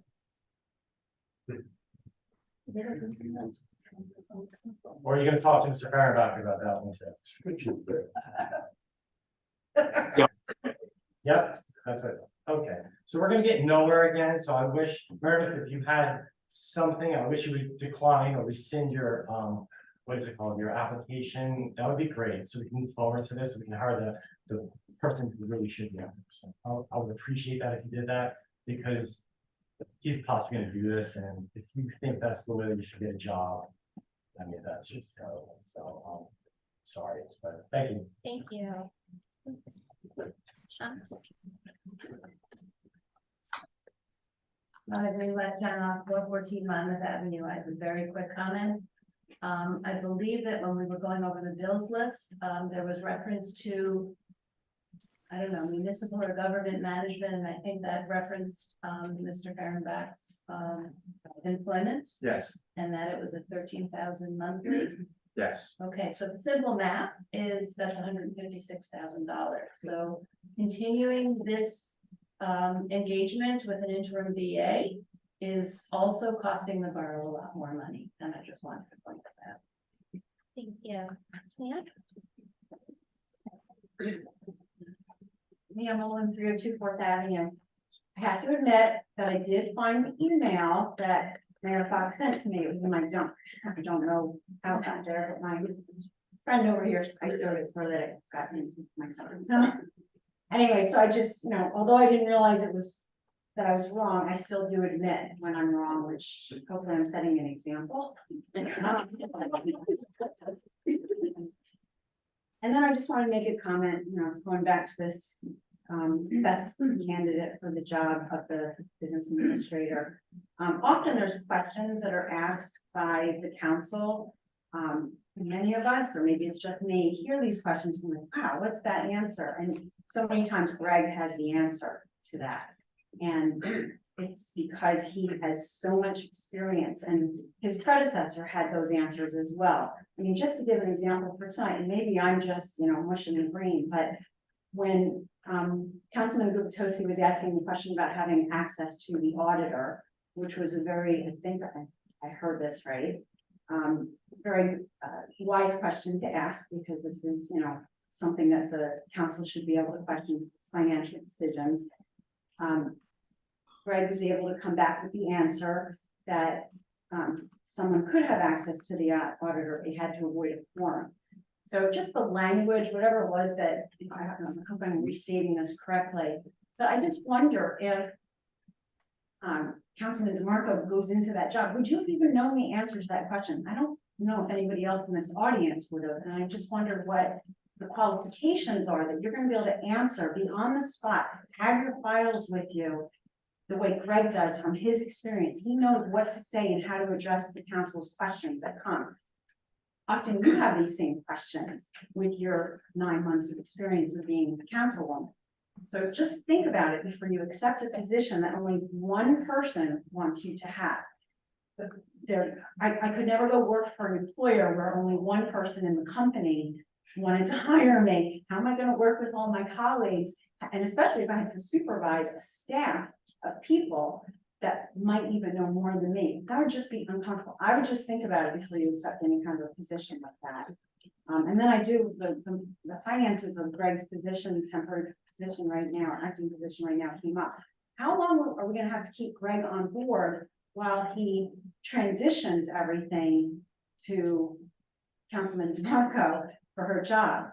If somebody has the qualifications and the experience and the master's degree in business and public administration, that's probably a relatively short period of time. Maybe it's a week, maybe it's 2 weeks, but has anybody thought about how long it's going to take for just those files for Councilman DeMarco to understand what happens as preparation just to these meetings, never mind the day-to-day and the staff that you're going to have to supervise as well. So just think about that. That's going to be another expense that we're going to have ongoing unless we just let you hit the ground running, and then that's even scarier. So there's going to be a transition period where we're going to have to keep Greg on in order to educate you going into the job of being a business administrator. So, anyway, things to think about. Thank you. Oh, you're Thank welcome. you.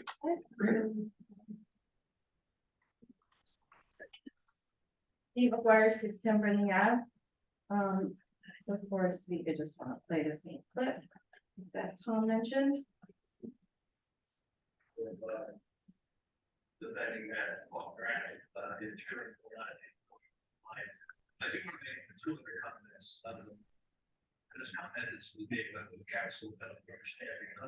I made that comment offhand today. It was an inappropriate comment. I corrected it a number of times. I'd like to correct it one more time. Maybe it's that's not happy that I have to say. And I want to please say, it said, my advice is that it is a check and balance, and that's what I believe it is. It's not a decision, like it's a check and a balance. That's what I believe, and I think that's what we'll find out. So I wanted to just clarify that, because it's important.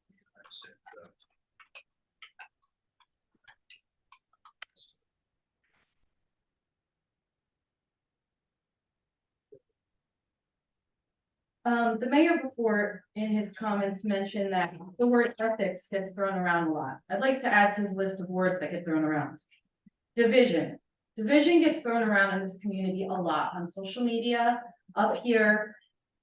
Division that has happened between Mayor Fox and Meredith against this council is at the top of this municipality. If division is happening to this degree at the top of this municipality, there's no hope for this community.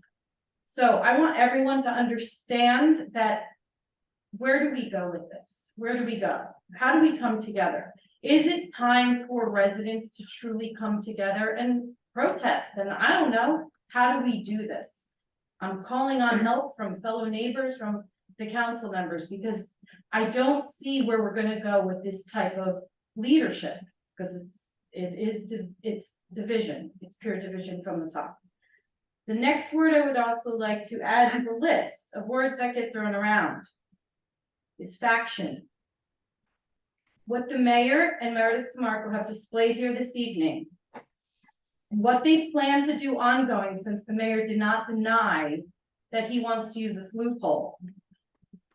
And everyone that supports that in this borough is part of the faction that exists here in this borough. Thank you. Thank you.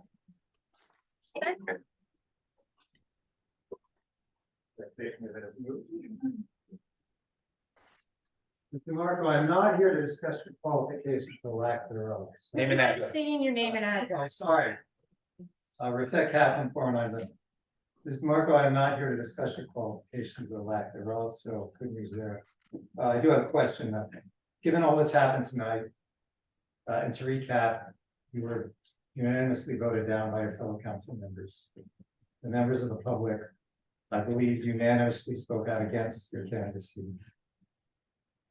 Again, nothing personal here. I'm not saying this to me. I don't think a single person spoke up and said you were the right person to do this job. You're the best qualified. And you were in the room for this part of it, but some of the mayor's defense for your candidacy was met with open laughter by probably 2,000 people. Given all of that, would you still accept a temporary appointment for the VA job if the mayor extended it to you? I'm not answering that now, sir. Okay, all right, thank you. Thank you. Anyone else inside the room? Just Alex Harkin, 409 McCabe, just a quick comment, and then I'm gonna lighten up the mood a little bit. So I want to give you credit. You sat here tonight, which had to be a very difficult night, and you sat there. You have bigger, let me edit my word, guts than our mayor does. I think we have the right to be face to face and not behind some screen when he's right in this building. So I just need to say that. I give you credit for that. I'm not in the building. You went I have somewhere really quickly.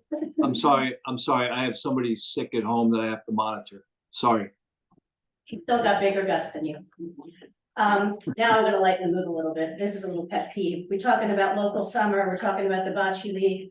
Then why is the bathrooms closed at 6 o'clock at night with a big sign as of Tuesday of Labor Day week that says winter hours? We have a bocce league that goes to 8 o'clock on a Wednesday night with no open bathrooms. When I moved here full-time in 2017, many of the bathrooms used to be open well into October, November. That Lorraine Avenue bathroom, I'm so glad it was winterized. It's open year round till 6, makes sense. It is not winter hours, it is local summer. I don't know who monitors that, but somebody needs to do something about that. We have the right to pee. Anyone else?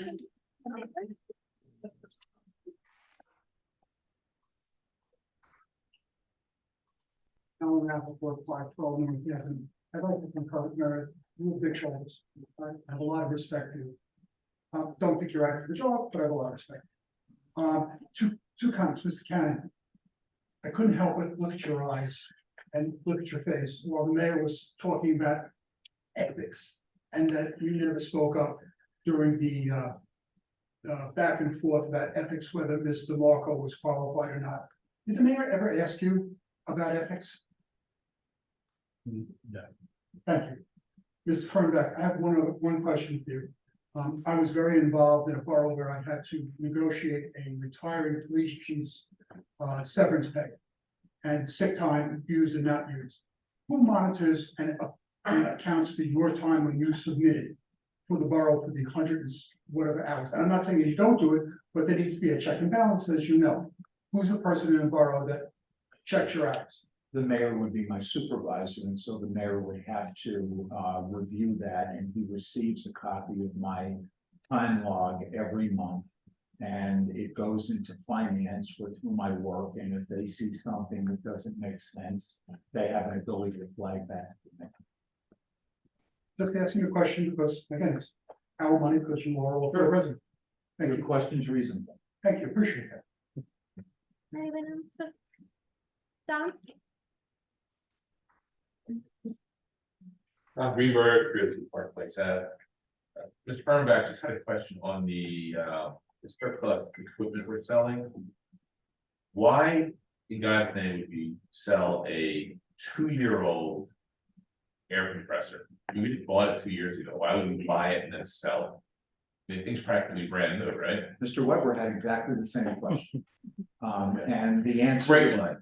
The answer is that, 2+ years ago, the municipality bought from Ingersoll Rand the air compressor. When it arrived, it had a defect that as a public agency, we could not use. We informed Ingersoll Rand, they sent us a replacement compliant air compressor. Didn't want the old one back. And they didn't want the old one back. And we have it, and we're trying to clear things out, and it can be used by a private party. So if there's anybody who's interested in an air compressor, this will be up for public auction. Thank you very much. Any other comments? Bill?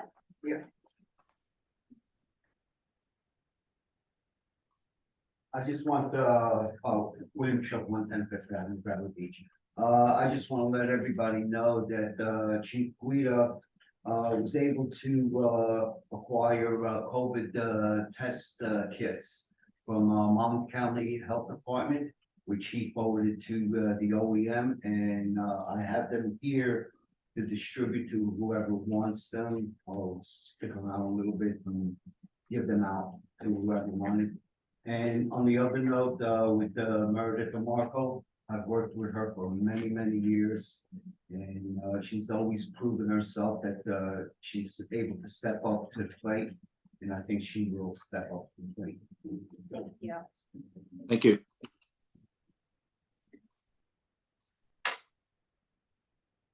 Tracy Davidson, 304 This question is really for Mr. Cannon. Tracy Davidson, 304 This question is really for Mr. Cannon. If a resident were to think that something unethical happened here with this, is there an agency that they can go to, either county or state, to have them look into it or make a grievance or a complaint, something like that? So if there's an ethical issue in a municipality, the local government ethics board, correct? So the LGS. Correct. And local government services at the state. They have a website, you can make a complaint, they investigate the merit of it, and if they find merit, then they file an official complaint. Okay, and you can do that against the mayor and DeMarco if you think that's something. Against any elected authority, municipal official, anyone subject to the local government ethics law. Okay, thank you. Thank you. Is that it, Council President? So we have, Ms. Mahoney coming up. Hi, Kristen Mahoney, 200 Lorraine. Meredith, you applied for this job in February about? I don't remember the exact date. I just wonder because, I've noticed that your votes are very much in line with the mayor. And to me, that just puts into question, knowing that your desire would be to work under the mayor for the town, getting paid a professional salary. How much, me as a townsperson, I could trust the authenticity of the votes that you have given us as a town. That your votes weren't somehow influenced by your desire to have a position with the mayor and in this town as a paying position. Because your votes are so often abstaining or exactly in line with those of the mayor. I've wondered often who it is that you're working for, who you're listening to. And I was wondering for so long who this candidate was that was holding up everything for so long. And why the mayor was so adamant about having this lawsuit. And I find out now that you are the person that this was all about. And for me, it answers a lot of questions. And for me, unfortunately, it brings up a lot of problems. And I just wanted to let you know that. Thank you for sharing. Any other comments from inside the room? Mr. Cohen? Thomas J. Cohen, 612 Third Avenue. Mr. Ken, I just have a quick question about the. My night, huh? Yeah. Good. About the resolution 2023-27 on the executive session tonight. If that's listed as affordable housing, who, will there be anybody else in the closed session? I think it's canceled. Actually, I can answer that. That's gonna be canceled, TJ. You have to make a motion. If it was to have occurred, the affordable housing attorney and planner would have been. Oh, okay, yeah, because I was at the land use board meeting and we got an extension on auto tech. And their lawyer was very adamant that he'd have to supply affordable housing. I was kind of surprised, so I was surprised at that, but I'm not surprised that there'll be litigation. Then. Thank you. Well, just to be clear, there already is litigation. Mhm. So we filed for our certification, like the borough started it as part of the certification process. Right. I don't know what's going on with litigation with land use board. But there's been a litigation, the borough filed to get its certification under the new COA rubric. Yeah, and So that's what we go in executive session to discuss, the progress of that litigation and the borough certification. we're only about 4 years behind in doing that, but I'm happy that it's happening now. And I still. Might be more like 8, but yeah. Yeah. It's a rudderless ship, it just keeps going. But I do want to say that if there is a committee for affordable housing, I'd be happy to be on that committee with my expertise and be happy to share it. Thanks. Ms. Duffy? Linda Duffy, 312 Brindley, this is, got nothing to do with the topic tonight, I'd like to say. All right, so I did a lot of walking this summer with my grandson, walking past John Weber's house. And he's got milkweed in the front, and guess what loves that milkweed? Lantern flies, and it kills them. Kills them? It kills them. So I would like, and I looked, did you know, seriously? I did not know that. John had them all over those heads, all over them. So I was wondering if we could make a planting of milkweed somewhere on the beach. Let's put it everywhere. Because John, they drink it at your house and die at mine. I didn't know this, free milkweed. No. To get free milkweed. Rob, seriously, even Rutgers, I called Rutgers. Okay. So the other thing I want to say is the SEL portal, now when you want information, you have to file a request for your own permits for your house. And I have to pay for them, before it was free. What is going on? You don't have to pay for an over request. You have to pay for the pages, it's hundreds of pages. For And I want request? I want copies of all, I want a copy of all the permits ever taken out of my house. Okay. Because I wanna see what was really done. Okay, And what if wasn't you done. submit an open request and we pull the information, we email it to you, there's no charge for that. There's no charge? That's what she said, there was a charge. Now, if you want paper copies, Yes, I do. Okay, then there's a charge. So I could have printed it out myself. Yeah, before. And now I can't. Miss Duffy, I've been told that it was a violation of privacy. It's my own privacy. I understand, and, But it's not. It's amazing It's to not. me I could that, look at everybody's tax records, correct? yes, yes, and it's amazing to me that so many other towns still have an SDL portal and we don't. And I feel like it's more work for our code office, because if you see something, you have a question, we could just go on the SDL portal, we could find out. All right. But now we can't, No. we have to file an Oprah, so I'm No, you with don't you. have to file an open to find out the request. You can go up there and ask her, can you please look and see if. Yeah, but I'm saying if you're Whatever. questioning like maybe a neighbor's validity. No, no, I was quite not. Yeah, but I'm just saying, like, it's not only with you, you can't I find know, out your anybody can information. look up anybody's. Yeah, Just like I can look up. You want your own everybody's tax information. records. if I Yes. wanted to. It's the same thing to me, anyway. I wish we'd bring it back. Yes, and the other thing I want to say is. I was told by somebody that works for this town that, all right, I got a violation on my door because I had no numbers on my house, but I did have numbers on my house. Took a picture, brought them to him, and he said he would take care of it. So. My question is, why don't people put the permit yellow paper in their window when they're doing stuff to their house? I could be sitting on my porch and seeing strange people going into someone's house and. They could be robbing them. But if you have the yellow thing there, you know that they're gonna have work done. That makes sense. So why isn't that enforced? And I was told by this fire person that the coding person over here that gives you out the permit and stuff. Doesn't wanna give it to them, they have to do it themselves. Like, who knows that unless you've done construction in your house? I have a yellow permit in my windows. Yeah, I think they're bringing the yellow permits back again. She doesn't wanna give them out. It's Oh. not her responsibility, I'm told. Well, I'm sure Greg Thurman will check into that. We talk about it afterwards. Yeah, I'm not, and I'd like to see that wall taken down in the Biazi room. That second wall. Well, So it the is- seniors can have their meeting with a little social distancing, because COVID's coming back and that room is very small. I agree. And what was that created?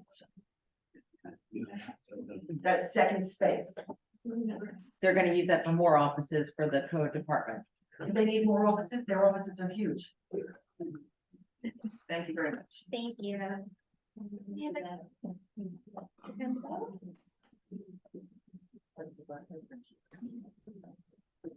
Cindy Lukenda, 218 for that. Mr. Fairbank, a couple of questions. The sewer work that we just paid another $400,000 for.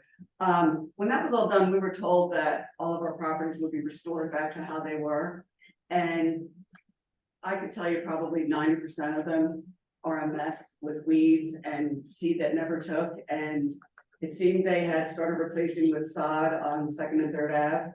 But the rest of the third and fourth never got that, and so we just have a lot of dirt patches or a lot of crabgrass and weeds growing. And I know some people have had to call in to complain to get them to come back out and do sod.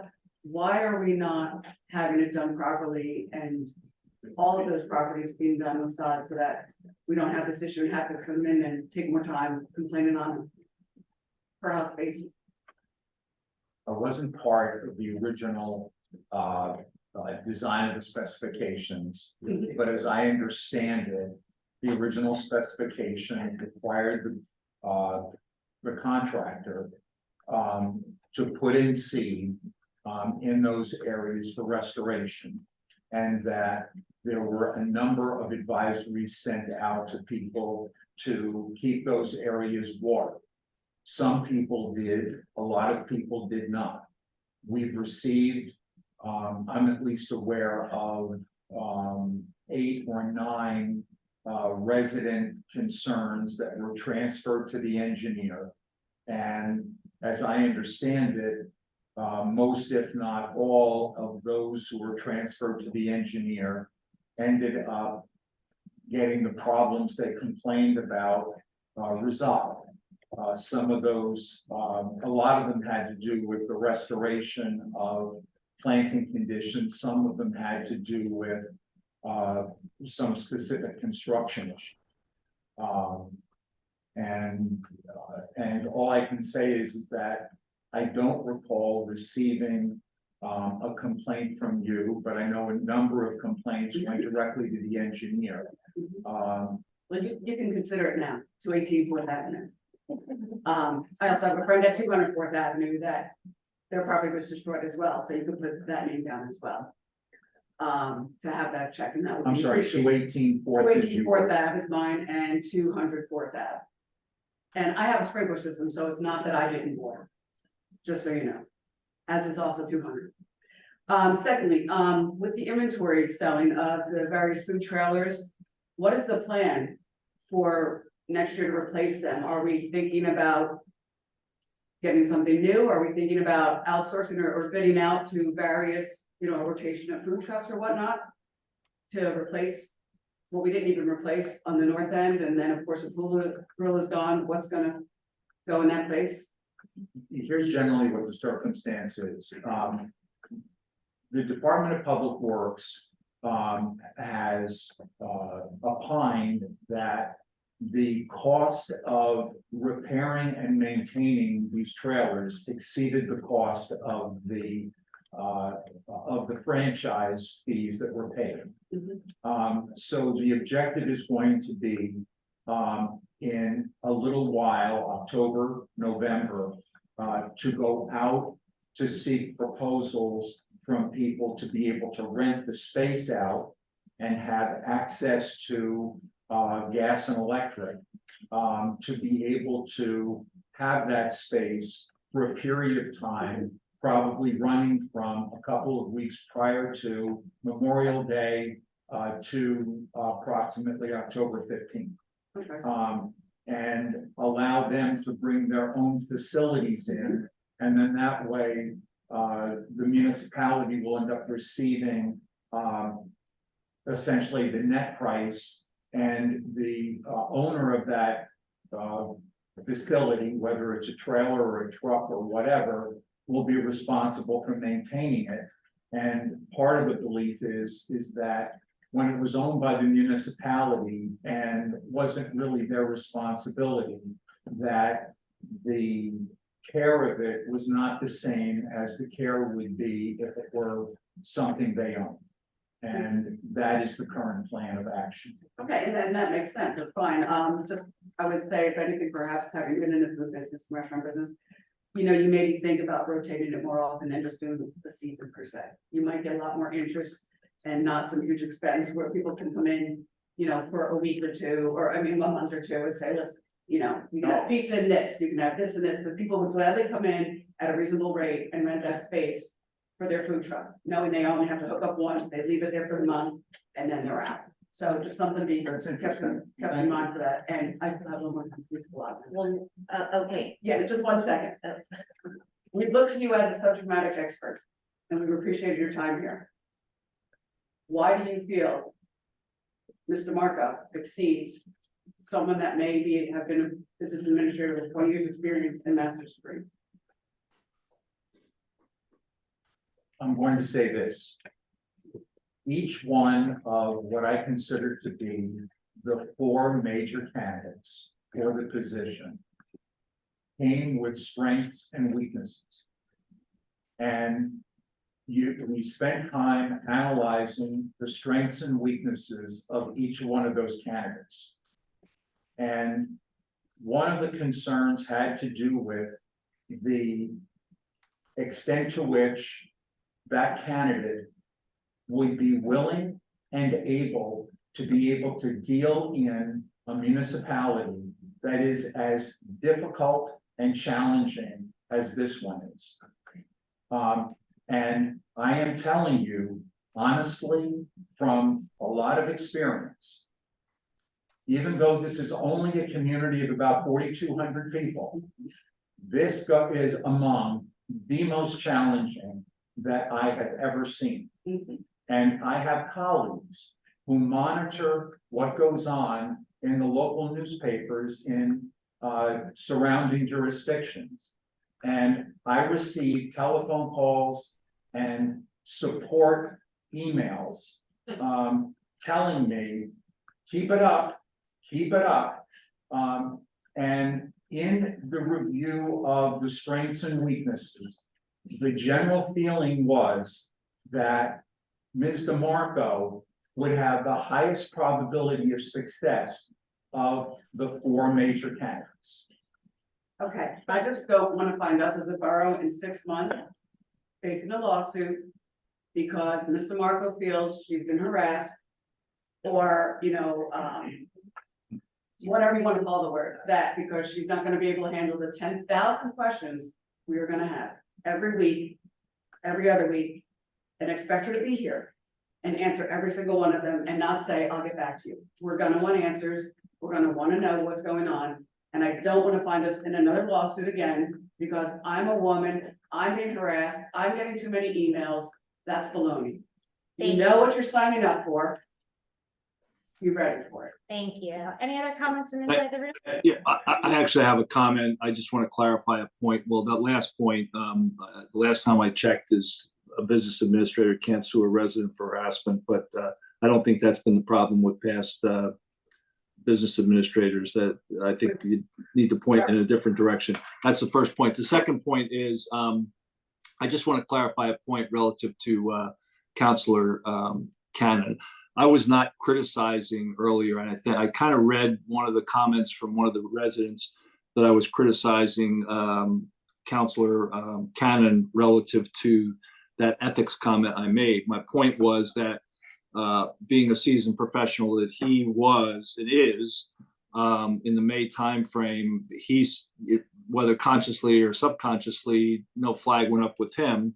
I was just trying to reinforce the point that I think this ethics point is kind of a point that comes up, and it's really unfortunate that it does. So I just wanted to clarify the point that I was not criticizing him. I was trying to make a point. So thank you. We have Paul on Zoom. Thank you. Paul Mashankin, 411.5 Lorraine. I just want to make a comment about Biasi Center. I'm very happy that the work proceeds. However, I was shocked when I went in there the other day when the door was open to find that all the archives and collections of the Historical Society Museum had been moved around without notifying me. Display cases removed, very valuable and very old artifacts have been physically moved across the room. I would have wished for better communication, notification that this was going to happen. I'd been assured that there was not going to be any need to protect any of our collections. And it's quite obvious that there is a need. I'm hoping that communications will improve and that our collections will not be damaged. Also, I hear rumors that there will be changes made to Biasi Center. And if it means moving more offices in, I'm wondering what is going to happen to the Historical Society and Museum. We've been unable to use that space now for quite a while. First it was COVID, then it was the loss of a large section of our space. And then basically it was closed down because of the mold and ceiling roof problems. If we're going to have less space in that building, I don't know what we're going to do. Our collections already are largely stacked against the walls. We have no place to display them. Thank you. Thank you. Seeing no other comments, Mayor, I think we can close public comments. All right, I'll make a motion to adjourn the meeting. Oh, sorry, we have one more. Paula or Jack? Oh. The answer to Paul Nishamkin is save the church. Oh, understood. Sorry for the miscommunication. Thank you. Did you hear me? Yes. Yes. Good, thank you. Thank you. All right, Mayor, Mayor, Yes. you want to Make a motion to adjourn. I will second. All in favor? Aye. Good night, everybody. Good night. Thank you. Okay.